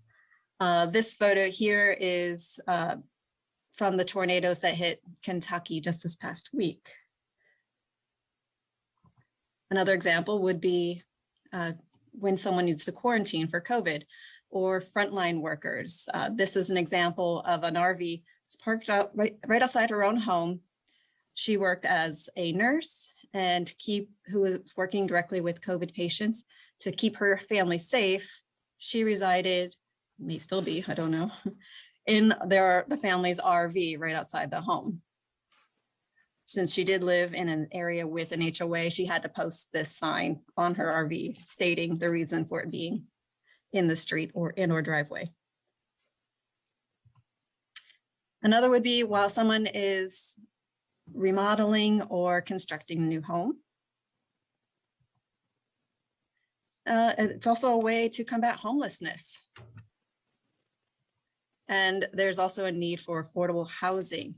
The picture shown is from Redwood City, California, where home prices have skyrocketed to a point where people with good solid jobs can no longer afford their homes, or if their homes are taken back for whatever reason by their landlord.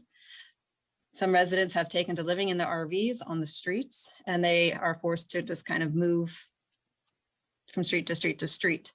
The city is looking for alternatives because there are so many. To summarize, staff's analysis was that we really don't need to regulate recreational vehicles as short-term rental at this time, but there are concerns that we may want to watch out for.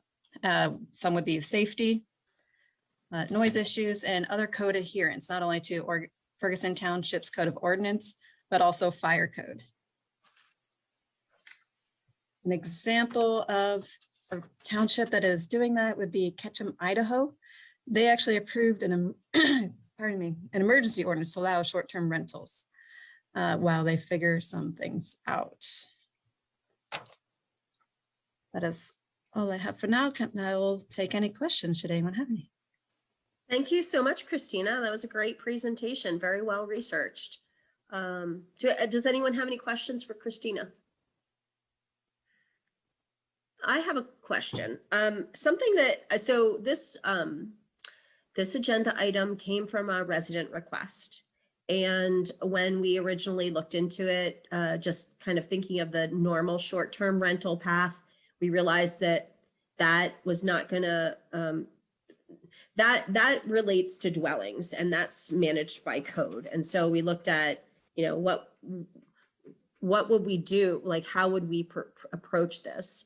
So I noticed in your last slide, it said that the recommendation is the no need to regulate RV short-term rental at this time.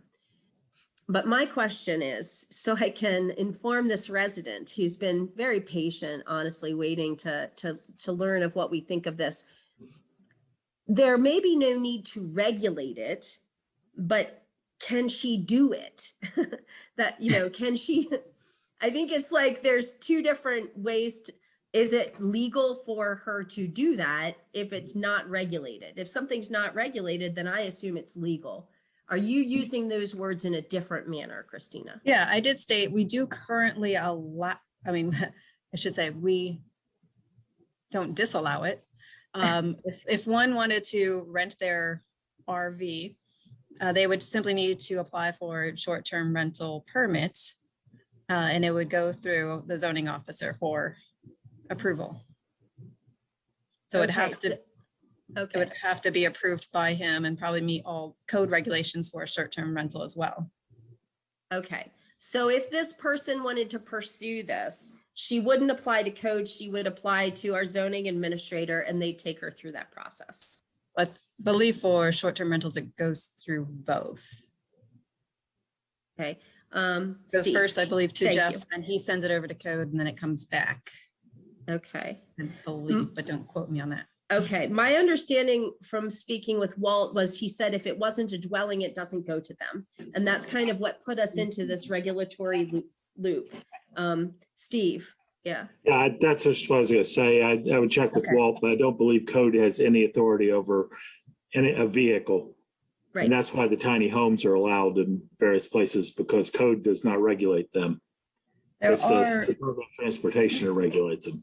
So I mean, I do know, just like regular vehicles, recreational vehicles do have regular inspections. They do have to meet, and registrations as well. Yeah. Thank you. Walt, I see your hands up. It must mean that Walt is Walt Schneider. Oh, very good. Oh, good. Yeah. Good evening. Good evening.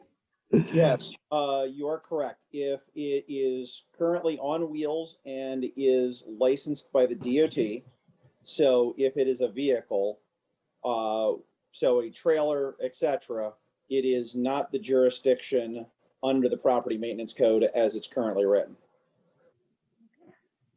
Thank you so much, Walt. So, and also to clarify, yes, for the traditional short-term rental, so we're talking about a dwelling unit, yes, it is regulated both by Ferguson Township, who sees it first for zoning, and then it comes to Center Region Code Administration for compliance with the property maintenance code. Thank you so much. And send them back to the, thank you. So back to the question to Christina or Dave then. So code is not a player here. They don't regulate things on wheels. So just to be clear though, it would be okay for this person to apply for that kind of a permit through the zoning administrator, or that isn't something that we have, or it's only okay if the board does something to make a policy about it. Dave's nodding his head. So we'd have to take the next step, make a policy for the zoning administrator to follow. A if I may, a short-term rental, as we define it, has got to be the property owner's principal place of residence for 6 months out of the year.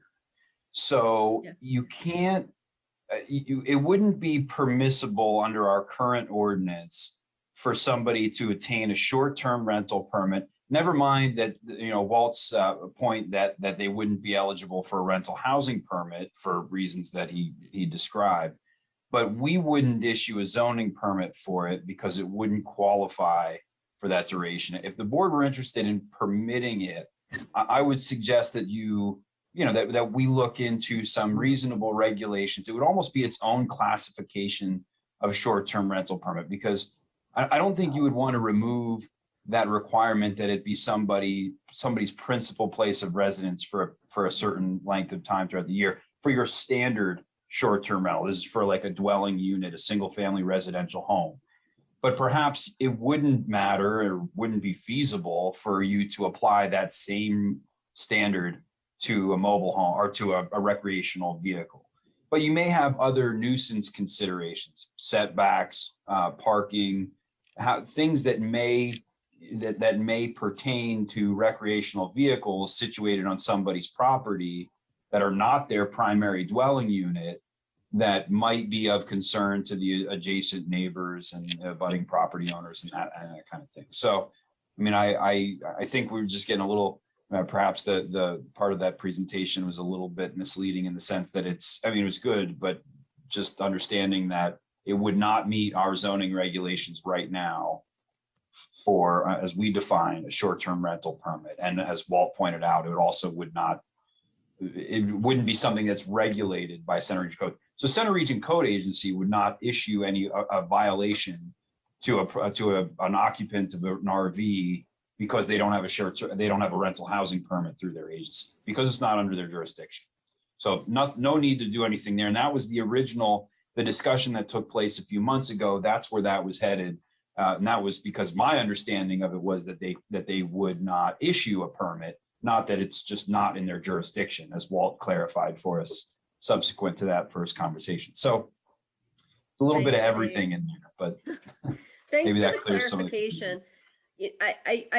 I'd like to move us on because, we have still many agenda items, but I did want to say that I do like the idea of allowing property owners to use their property to the utmost fullest extent where appropriate. So maybe in the future, thinking about this as a possibility, I'm not opposed to it. Obviously with constraints and control for potential nuisance, but I guess that will be taken up perhaps in the next year with the new board. So I'll go ahead and move us to our next agenda item unless anybody has any comments or questions. Okay. Next up, we have the review of the draft Ferguson Township official map amendment, and that'll be introduced by Jenna Wargo, Director of Planning and Zoning. Hi, Jenna. Thank you. So in October of 2017, the Board of Supervisors adopted the township's official map designed to implement the goals and community vision set forth in the Center Region Comprehensive Plan. On July 19th, 2021, the board discussed amendments to Ferguson Township official map, specifically focused on the Musser Gap Trail connecting Whitehall Road Regional Park to the Gap and Rothrock State Forest. The board requested input from supervisors on additional items to be considered for the update. The board reviewed these comments at the September 7th, 2021 meeting and referred the amendments to staff for review and inclusion, as well as input from Planning Commission. Planning Commission met on December 7th to review the proposed amendments and comment on them. The comment matrix is included in the agenda. It contains staff's review, Planning Commission's review of the amendments, and staff also wanted to get this in front of the Pine Grove Mills Small Area Plan Committee. They're meeting December 16th. And staff would like to provide an opportunity for them to review the draft amendments as well, because I think the board specifically asked Planning Commission to review the Pine Grove Mills area and the Terrace Streetscape for additional pedestrian and bike connections. So that's really where we focused a lot of our time with Planning Commission last Tuesday.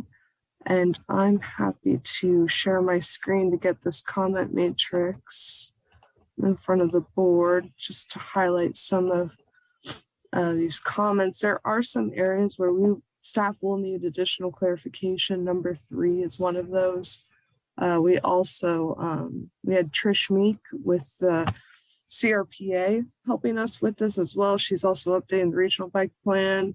A lot of the comments were similar. We wanted to make sure that we were all on the same page with the same areas delineated on both of these, one plan and our map. So we've reviewed these with Planning Commission. I'm happy to go through each individually or just focus on where we need the feedback from, which I believe is only number 3, and then probably just the big highlights from Planning Commission's review of these amendments. So yeah, no, that's fine if you want to just highlight some things. I'll have some questions then, yeah. But if other board members would prefer item by item, I can't see you right now, but raise your hand and maybe Jenna can see you. Let's see. Okay. No, all right. So one of the comments provided to staff, and we're trying to figure out if it is in connection to those Songer lots in Park Forest. The third comment was other lot in Park Forest, and we're trying to figure out what that means. So these are the Songer lots currently. There are 2 in this area, and we're trying to delineate the other lot that was included in those comments. Okay, I commented that, and it might be the other Songer lot. Okay. I thought maybe it was owned by somebody else. There's 2 distinct lots, right? Okay, then maybe they're both belonging to him. Yeah. All right. We just don't want to miss anything. So perfect.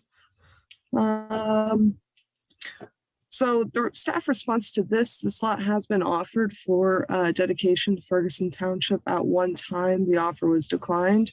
Those 2 lots, they're not appropriate for open space and would be really almost a hazard and liability for the township to take on. The management for stormwater drainage of this lot would be similar to that of that Park Forest drainage way. So I think my understanding, at least the history of these lots, we've never entertained accepting them. And it would be staff's recommendation that we don't include them on our map. Providing that information, Planning Commission, one member would like to include this lot on the official map. I think everyone else was in agreement with staff on that comment. Let's see. Big one from Planning Commission, the shared use path along Coral and/or shared use path on Buckout. So Buckout isn't located within the township. We can't designate areas on our official map outside of the township. Planning Commission had safety concerns in locating a shared use path along Buckout. Oh, this is cut off. Trying to recall this and what we wrote up.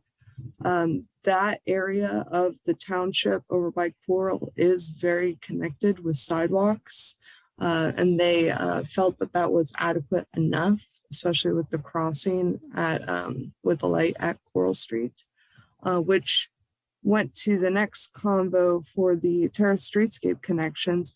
Planning Commission had this idea of designating Calder Alley on the official map in some way, shape, or form. So I believe the history of the official map in the township designating it on our official map. If a subdivision or land development plan is submitted, it gives us a year to figure out what we want to do with this area that's designated on the official map that's adjacent or part of that property.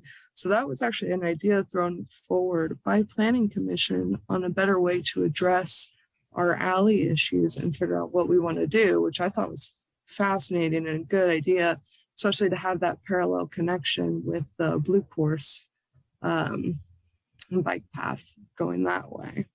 So we wanted to get confirmation from the board to include that on the updates for the official map. And then Pine Grove That's a Mills. great idea. That's a great idea. Yeah. I know. I was like, all right, yeah. So we'd have to figure out what we want to designate it at, bike facility, maybe. Right. Big enough. And then really Pine Grove Mills, I think the biggest issue that Planning Commission is really trying to work around is these, West Ferguson Township, it's difficult to connect because of the conserved farms in this area. So currently the regulations for these easements on these farms and pedestrian and bicycle connections are not part of that option for them right now. They recommended referring those concerns and these comments to the County Agricultural Land Preservation Board to see if they'd be willing to look at those regulations and potentially allow for those additional bike ped connections when a road widening is happening or going through the property. And that was really their biggest recommendation on that aspect with West Ferguson Township. Pam, did you have a question? Thanks, Jenna. Pam, did you have a question? Yeah, sorry, my question was, you had mentioned something about Calder Alley being considered as a bike path. There are areas on this end of town of Calder that are not paved. They're gravel. And some of them have like really major pothole messes in them. Who would be responsible for fixing that? That's really the question later bikes. on. So when a subdivision or land development plan is submitted, the township has that 1 year to figure out if we want to buy what we have designated. Because that's the issue with these alleys that we find in Terrace Streetscape and Pine Grove Mills. Some part of the alley is on private owners' properties, some is not, and it's not very clear. So if we designate this whole area, it allows us These that. alleys are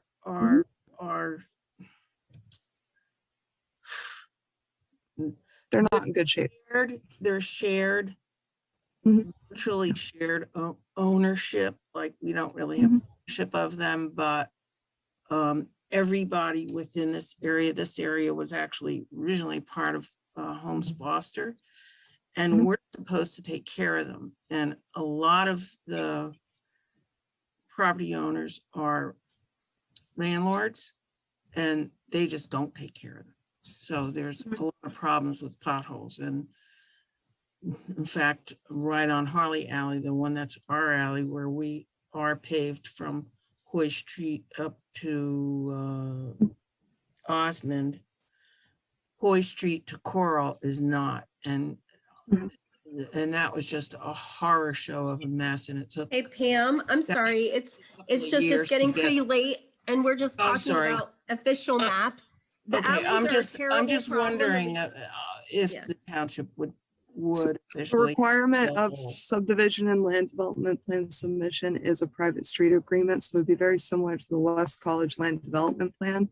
They entered into a private street agreement with the property owners directly adjacent from them. They were required to bring that alley up to better standards and keep them that way, maintain it, remove snow. So really this designating the alley on the official map gives the township more leverage in negotiating of what happens to that alley and how it can be addressed. Well, my question was, would it also give the township more, I don't know what you'd call it, more priority in requiring those holes be filled by the owners now? Currently, no, not without a land development or subdivision plan submitted. That's when the official map comes into play. Okay.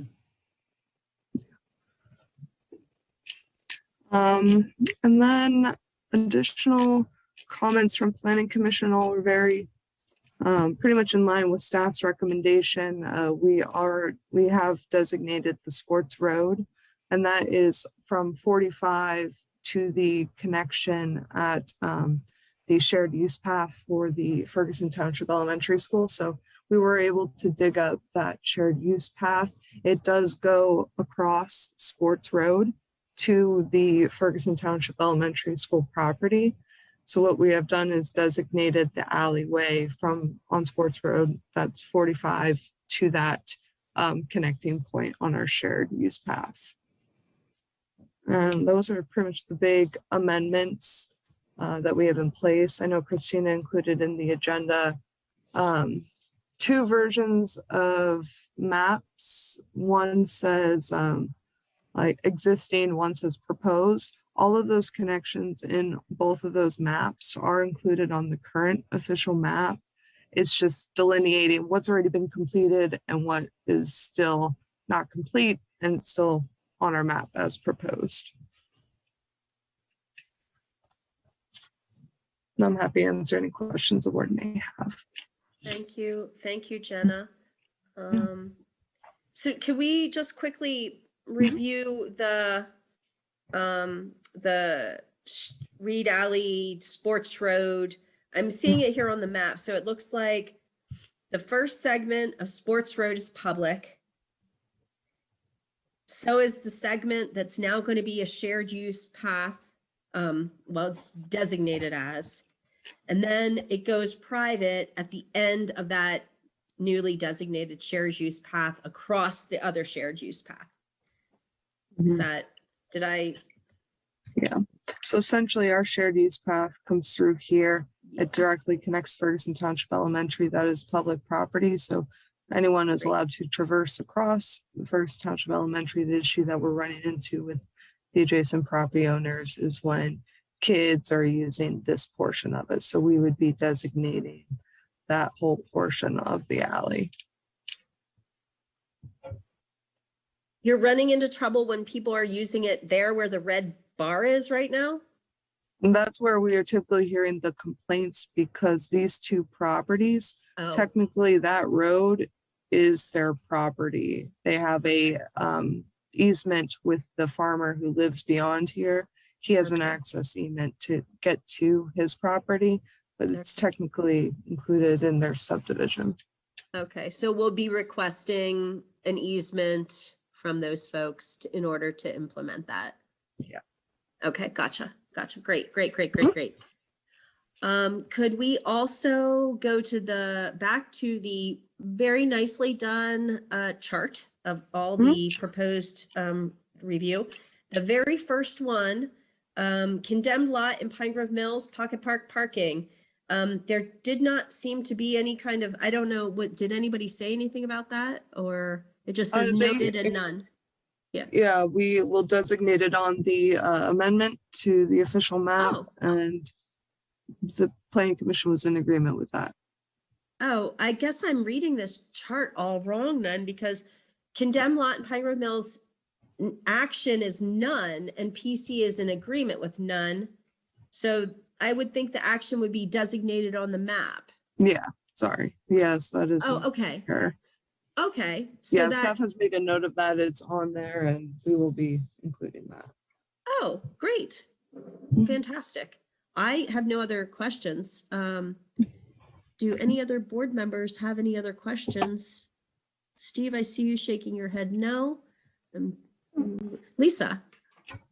Can you just go back to the Ross Street to into Pine Grove Mills proposed or whatever bicycle route? I know we've got a state route through there. What's designated currently, and is there any change proposed? I just couldn't quite tell. So this is official map, existing facilities. And this is currently what is existing. You see this current shared use path for Pine Grove Mills.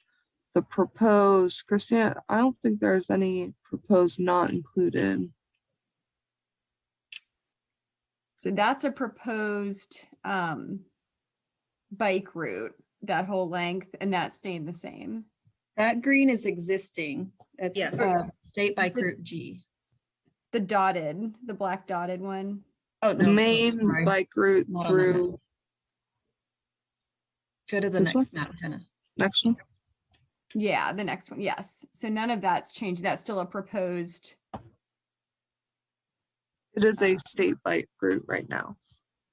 Yes. To Singletown Road, well, including Singletown Road, but yeah. So, Okay. And we have it as a proposed bicycle facility. And that's staying the same. The difference would be it would go from a state bike route to a local facility, correct, Jenna? Yeah, that was my understanding after talking with Trish. Yeah, and I think, just the side importance of having it designated like that is should any PennDOT work be done on there, if we have it noted on our official map, it's the only way it'll be taken into consideration for any kind of widening or anything. So we need to have that on there. Great.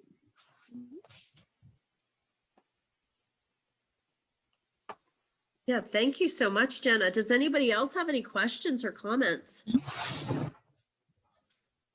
It's really great work. Working my way back to the agenda here. We have not yet entertained the motion. Have we? This is the time of night when I get a little confused. Okay, let's entertain that motion.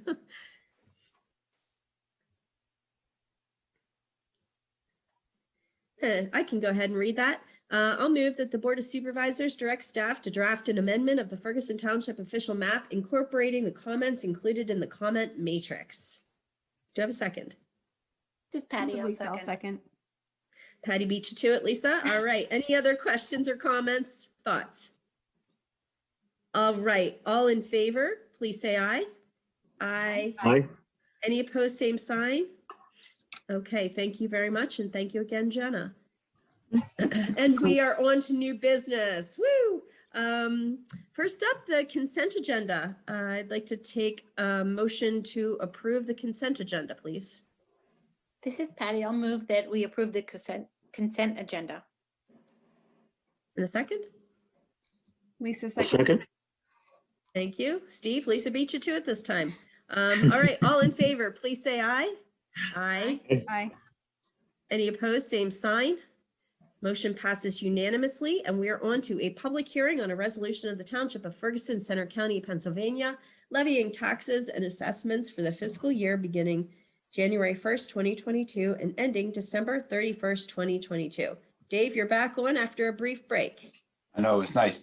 And thank you. And back to resolutions. So the board has a copy of the resolution advertised for public hearing. As the preamble notes, it levies taxes and assessments beginning for the January 1, 2022, ending December 31st, 2022.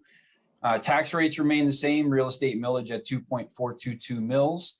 Real estate transfer tax at 1.25% of the consideration or the value of the transfer. EIT or an income tax at 1.4%. LST local service tax, $52, $5 of which goes to the State College Area School District. We also have a number of assessments that are incorporated in the resolution. Fire hydrant assessments are assessed per lineal foot, and we are requesting that the board approve an increase of 25 cents or from 25 cents to 30 cents per lineal foot for fire hydrants. And on the street lights assessment from 29 cents to 35 cents to accommodate increases in utility costs and keep the funds balanced. Additionally, this is where the stormwater management utility fee will appear. The resolution proposes $119 per equivalent residential unit for properties located inside the regional growth boundary and $75 per equivalent residential unit for properties located outside the regional growth boundary. I can answer any questions. There's a motion in your agenda. Thank you, Dave. And this is a public hearing. Would anyone in the public care to comment on this item?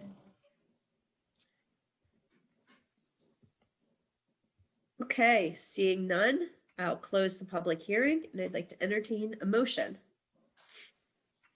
This is Patty. I move that the board adopt the resolution levying taxes and assessments for the fiscal year beginning January 1, 2022 and ending December 31st, 2022. Do I have a second? Pam? Pam seconded. Did you? Yes, I did. Okay. Any other comments? All right, this is a resolution, so it'll be a roll call vote. Dave? This is presented as resolution 2021-42. Ms. Stevens, Yes. Ms. Strickland, Yes. Ms. Denini, Yes. Mr. Miller, Yes. Ms. Steckler. Yes. Thank you. Motion passes unanimously. And let's move to a public hearing on a resolution of the Township of Ferguson, Center County, Pennsylvania, repealing Resolution 2020-38 and adopting a revised compensation plan for non-uniformed employees with an effective date of January 1st, 2022, introduced by Dave Prabalka. Thank you. So again, this resolution is provided with your agenda as advertised for public hearing. It reflects the board authorized cost of living adjustment of 4.25% for non-uniform, non-union employees.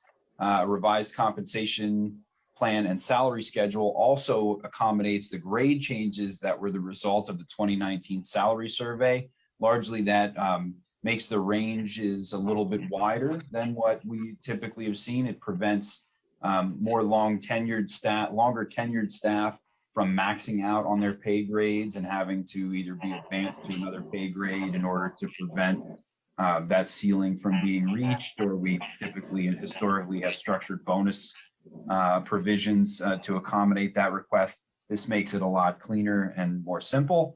So I can answer any questions you may have on the exhibit. Otherwise, it's as shown in the agenda. Thank you, Dave. And this is a public hearing. Would anyone in the public care to comment? Okay, seeing none, I'll close the public hearing and entertain the motion you find in your agenda.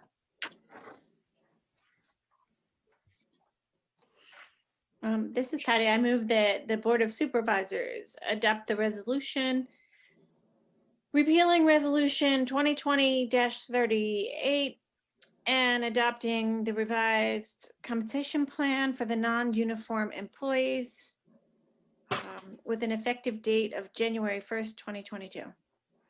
We have a second. I'll second, Pam. Thank you. Any further comment? All right, this will be a roll call. Dave? This is presented as Resolution 2021-43. Ms. Strickland, Yes. Ms. Denini, Yes. Mr. Miller, Yes. Ms. Steckler, Yes. Ms. Stevens. Yes. Thank you. Motion passes unanimously, and we'll move on to a public hearing on a resolution of the Township of Ferguson, Center County, Pennsylvania, establishing contributions to the police pension fund by its members, introduced by another Dave Prabalka.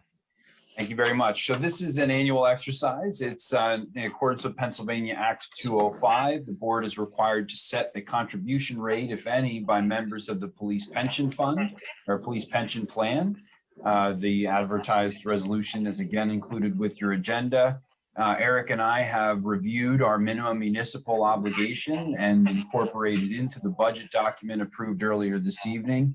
A contribution of 3% of the base salary of members into the fund in 2022. It will keep the fund financially sound, and it's kind of a little bit of a nod to the participants who have for the last several years contributed the maximum 5% to the fund. This relieves them from a little bit of that obligation to recognize the soundness of the plan and its performance in recent years, as well as our local unit aid value, which has been substantial enough to accommodate that and permit that reduced contribution. Again, can answer any questions you might have. Thank you, Dave. And this is a public hearing. Would anyone in the public care to comment? Okay, seeing none, I will close the public hearing and entertain a motion.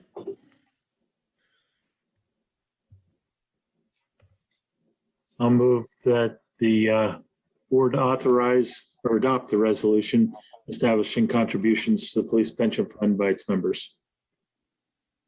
Have a second? Pam. Thank you. Any further comment? All right, and this will be a roll call vote. Dave? This one is presented as Resolution 2021-44. Ms. Denini, Yes. Mr. Miller, Yes. Ms. Steckler, Yes. Ms. Stevens, Yes. Ms. Strickland. Yes. Motion passes unanimously, and we're on to the cottages at State College post-final planned residential development PRD amendment introduced by Jenna Wargo, Director of Planning and Zoning. Thank you. So State College Apartments LLC has submitted a request for amendment to their approved final PRD plan to include modification to the landscaping plan. Trees really relocated throughout the site due to locations of electrical boxes that were installed. Staff has reviewed these amendments and the relocated trees are in compliance with the township's ordinances. Per 27407 Plan Residential Development 8 Post Final. Procedure to amend a final PRD plan after it's been approved is to request for approval from the Board of Supervisors. Provided with the agenda are sheets 14, 15, and 16 highlighting the requested modifications. Staff's recommendations that the Board of Supervisors approve the Cottages State College Post Final PRD amendment. Thank you, Jenna. There is a recommended motion in your agenda. This is Patty. I move that the Board of Supervisors approve. Oh, gosh, sorry, I just lost my page. Somebody else. You were finish that right for me. so far. You were right so far. I know, but I just closed it. Oh, I've done that before. Would somebody else like to pick up for Patty where she left off? Yeah, this is Lisa. I'll move that the Board of Supervisors approve the post-final amendment to the Cottage at State College planned residential development. Do I have a second? Thank you, Steve. So I just want to comment, Steve, this is a little off topic here. I'm going to indulge myself. I think maybe the first township meeting that I attended, this topic was on the agenda that you were there. And the last meeting here, this topic is, yet again on the agenda. It's a little interesting. It has hung around a while. Yeah. Is there any comments on the actual item? All right, with that, this will be a voice vote. All in favor, please say aye. Aye. Aye. Any opposed, same sign. Motion passes unanimously. Next up, authorization to engage Securities America as the broker of record for the Ferguson Township non-uniformed pension plan, introduced by Eric Anderson, Director of Finance. Eric. Thanks, Laura.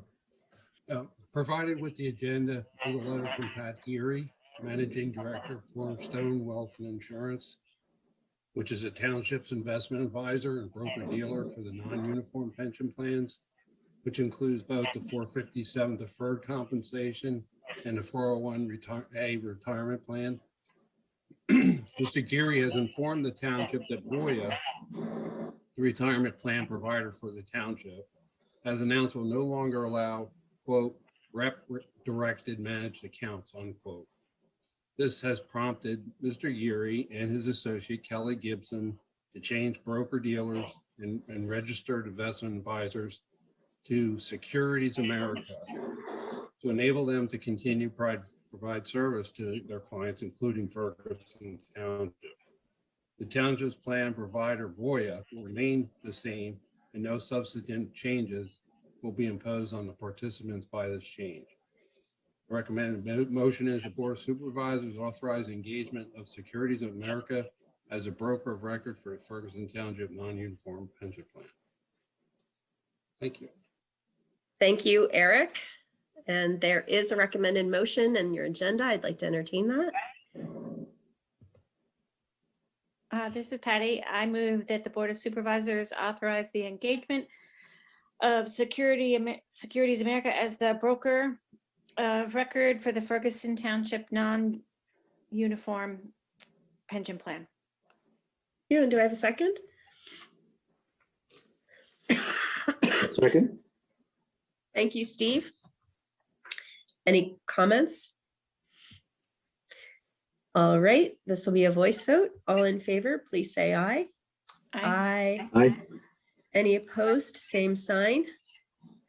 Motion passes unanimously. And we have moved on to the board member request monthly reporting of parks revenue, introduced by me. And I am really just like slowly losing my voice and my decongestants are wearing off. So I apologize.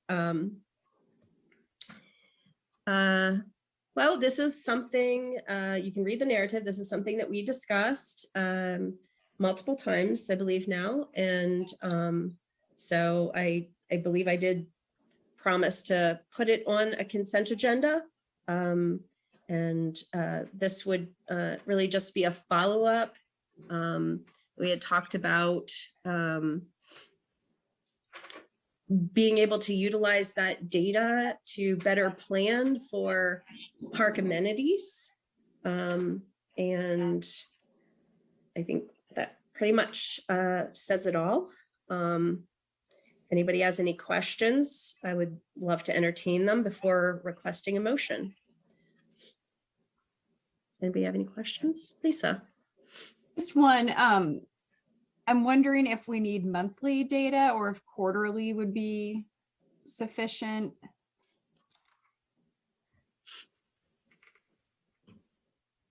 I think I would be, I guess I would be open to quarterly. I was thinking monthly because of how, I don't know, like if the summer months and how really things probably change pretty drastically month to month, but I guess it depends on how they're doing their quarters. We could say monthly or quarterly. I think I would prefer monthly. Anybody else have any thoughts on that? Or was there a reason why you thought quarterly as opposed to monthly? Just staff time. Really, I just thought it'd be easier and then maybe move into monthly if we decided we needed that. But I see your point. I don't disagree. I'm just trying to think about how to reduce the impact on staff time. That's a good thought. I was really modeling it after what code does every month for our public safety committee meetings, which is just to give us a report by municipality on 2 different kinds of permits that they issue, the new construction and rental permits. So I was really just modeling it after that.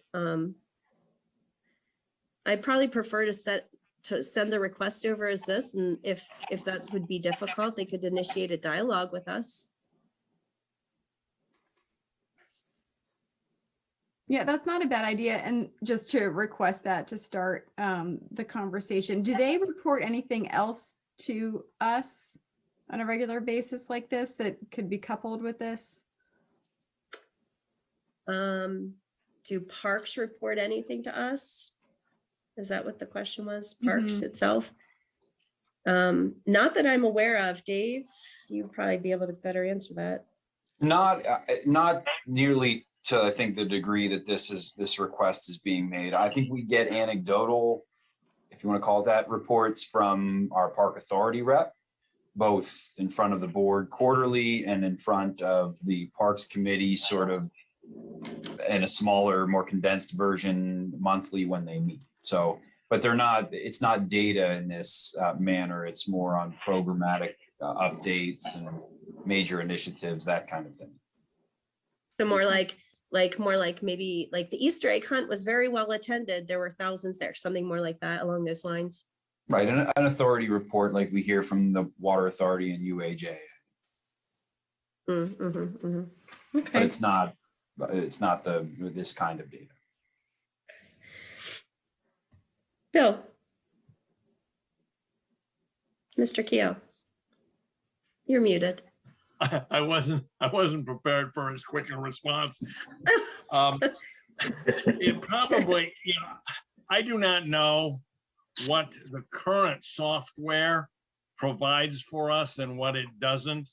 I know that when we went with this new software system, I don't know whether this is something that needs to come out of Joe Vigilon's department, or whether it needs to come out of Park and Rec in terms of the authority. My thought is that it would probably more appropriately come from Joe Vigilon with regard to COG finances as part of his income report, rather than asking that the authority provide that. That's an operational question that Dave can probably follow up on in terms of where it would be more appropriate. I think the only other thing is trying to be as specific as possible with regard to what figures you want.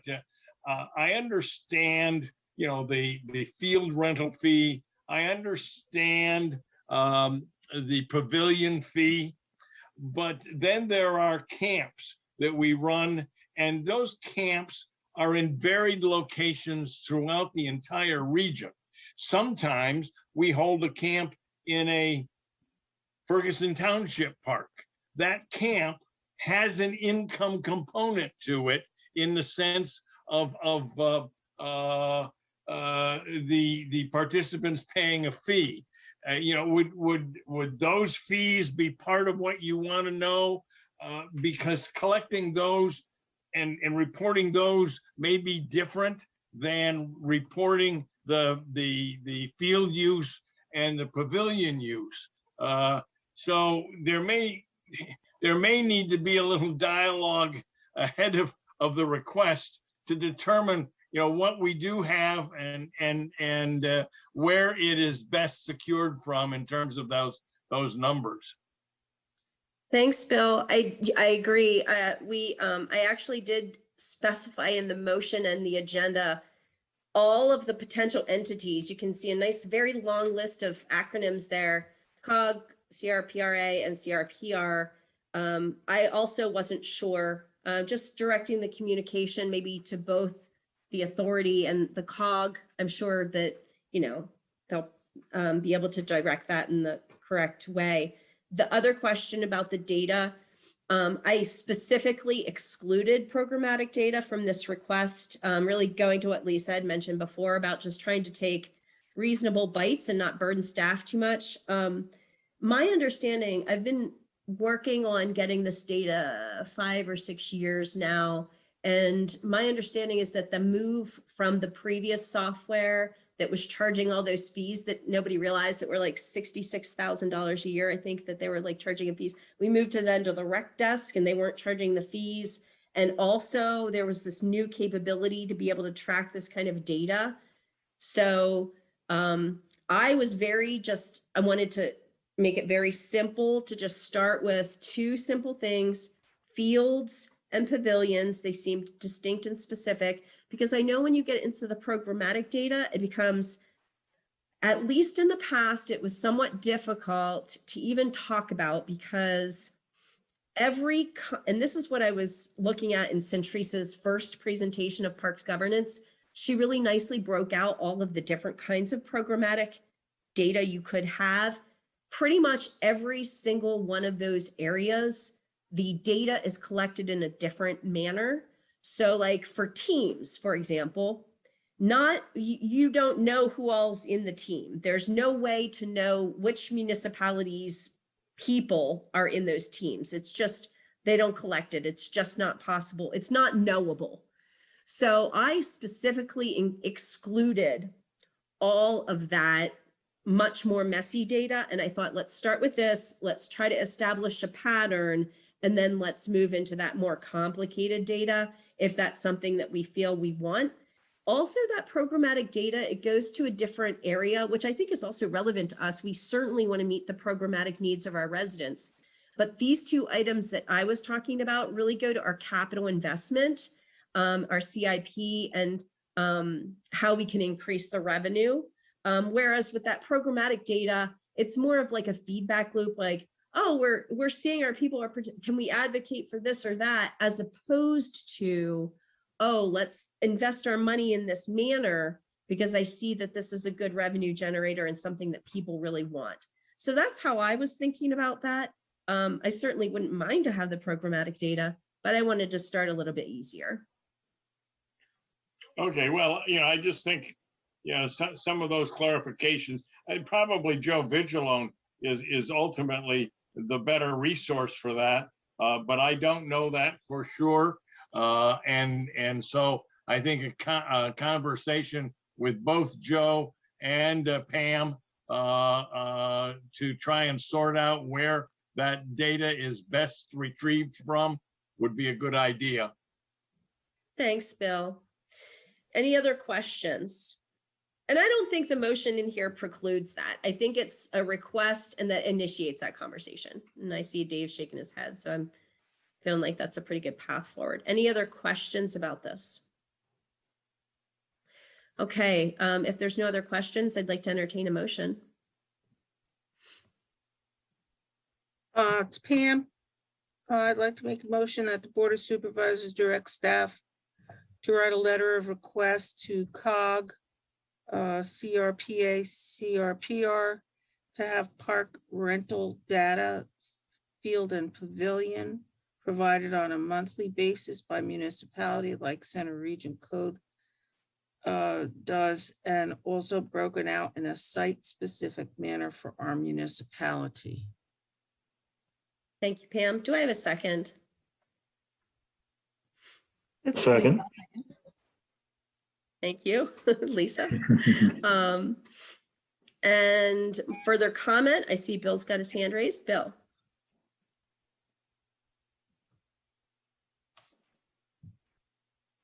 I know you had a discussion a little earlier, and I don't know where we landed on this in terms of wanting that data monthly or whether quarterly would be acceptable. I know the motion she just read reflected monthly, and I too am a little concerned about where the workload is going to land with this request, and if we could do it on a quarterly basis, I think that would be preferable to a monthly basis, just because of workload. Thanks, Bill. My personal thought on that is I'd really like to get that over to the staff and see what their feedback is. I'd really like to see that monthly data. COG does it. So, you know, I think it might be like we have to get over the hump of doing it, you know, like initiating that practice. But Code does it and they do it quite easily. So, I don't know 100% about parks, but I've definitely, you know, we've had this conversation for many years now, and I know that we've been working toward the ability to do this. So I'd really like us to just initiate the conversation with what we'd prefer. And if they give us feedback that that's not possible, or if it's too much of a workload, we can certainly try to accommodate. I don't see why we wouldn't, but let's see if they can, you know, do the same way as Code. First is what my preference is. Thank you. Are there any other comments? Okay, if not, this will be a voice vote. All in favor of the motion, please say aye. Aye. Aye. Any opposed, same sign. And thank you very much. Next up is another board member request of mine that also came out of some budget discussions, I believe, the playground safety inspection reports. This relates to our own park inspections here in the township. And this is related again to our effort to more efficiently and effectively plan for capital investments into parks, specifically in this case, playgrounds. And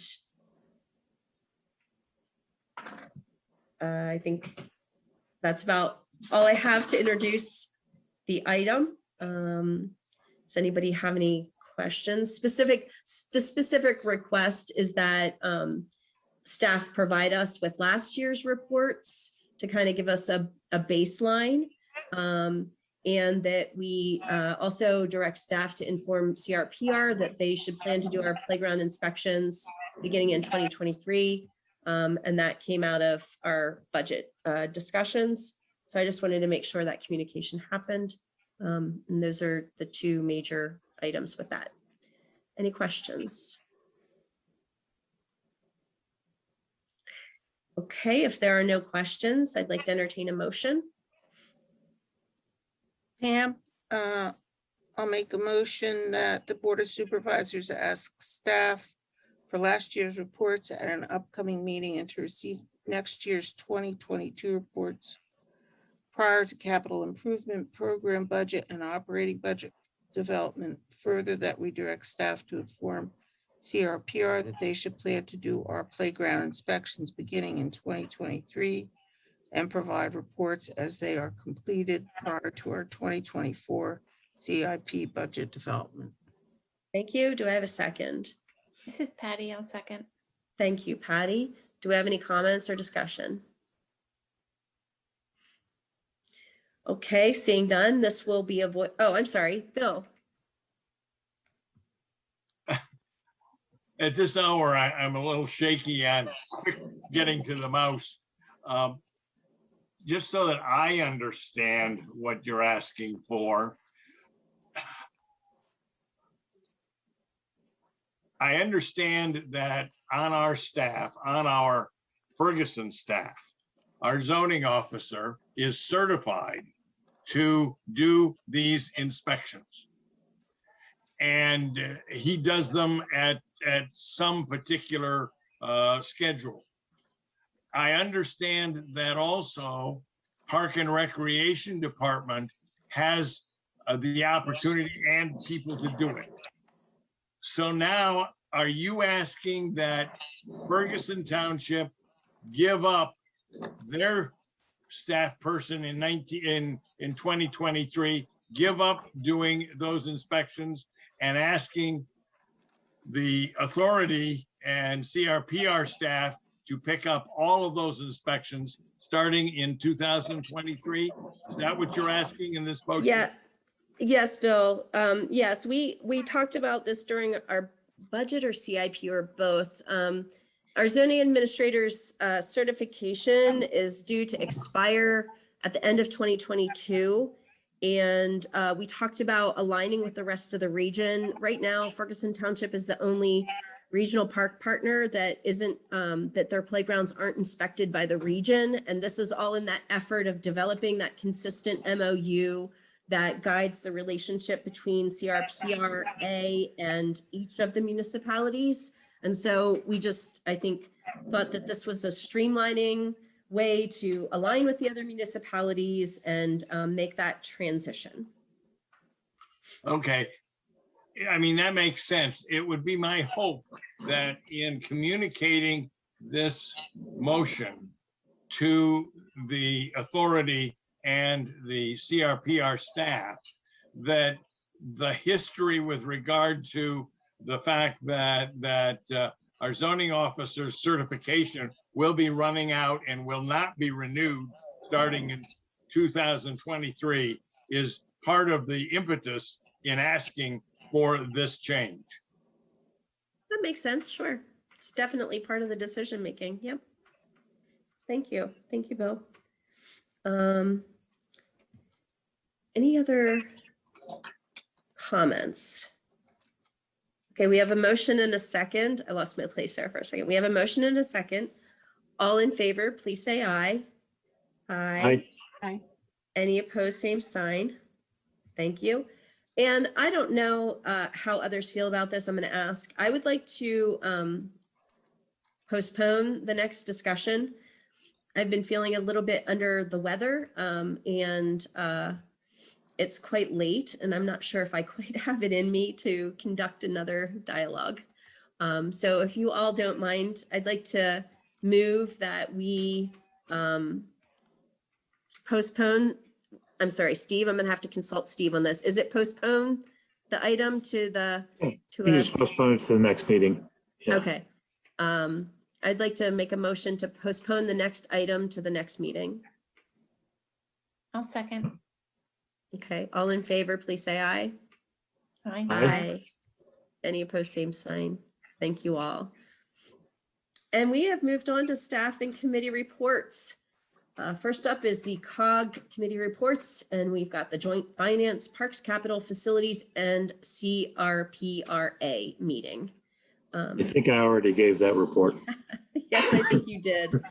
Yes, great. Next, no other committee reports, and we're moving on to staff reports. There's no manager's report. Any questions on any of the other staff reports?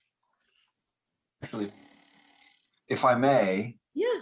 If you'll indulge me. So first of all, I just want to say thank you to Ms. Steckler and Mr. Miller for your service to the board on behalf of all of our leadership team and all staff here at Ferguson Township. We're going to miss you dearly. And again, if the board will indulge me, I think we got the chair of the Planning Commission who may want to throw a few words by Mr. Miller as well. Great. Hi, Jeremy. Welcome. Hello, good evening. Jeremy Thompson, Chair of the Ferguson Township Planning Commission.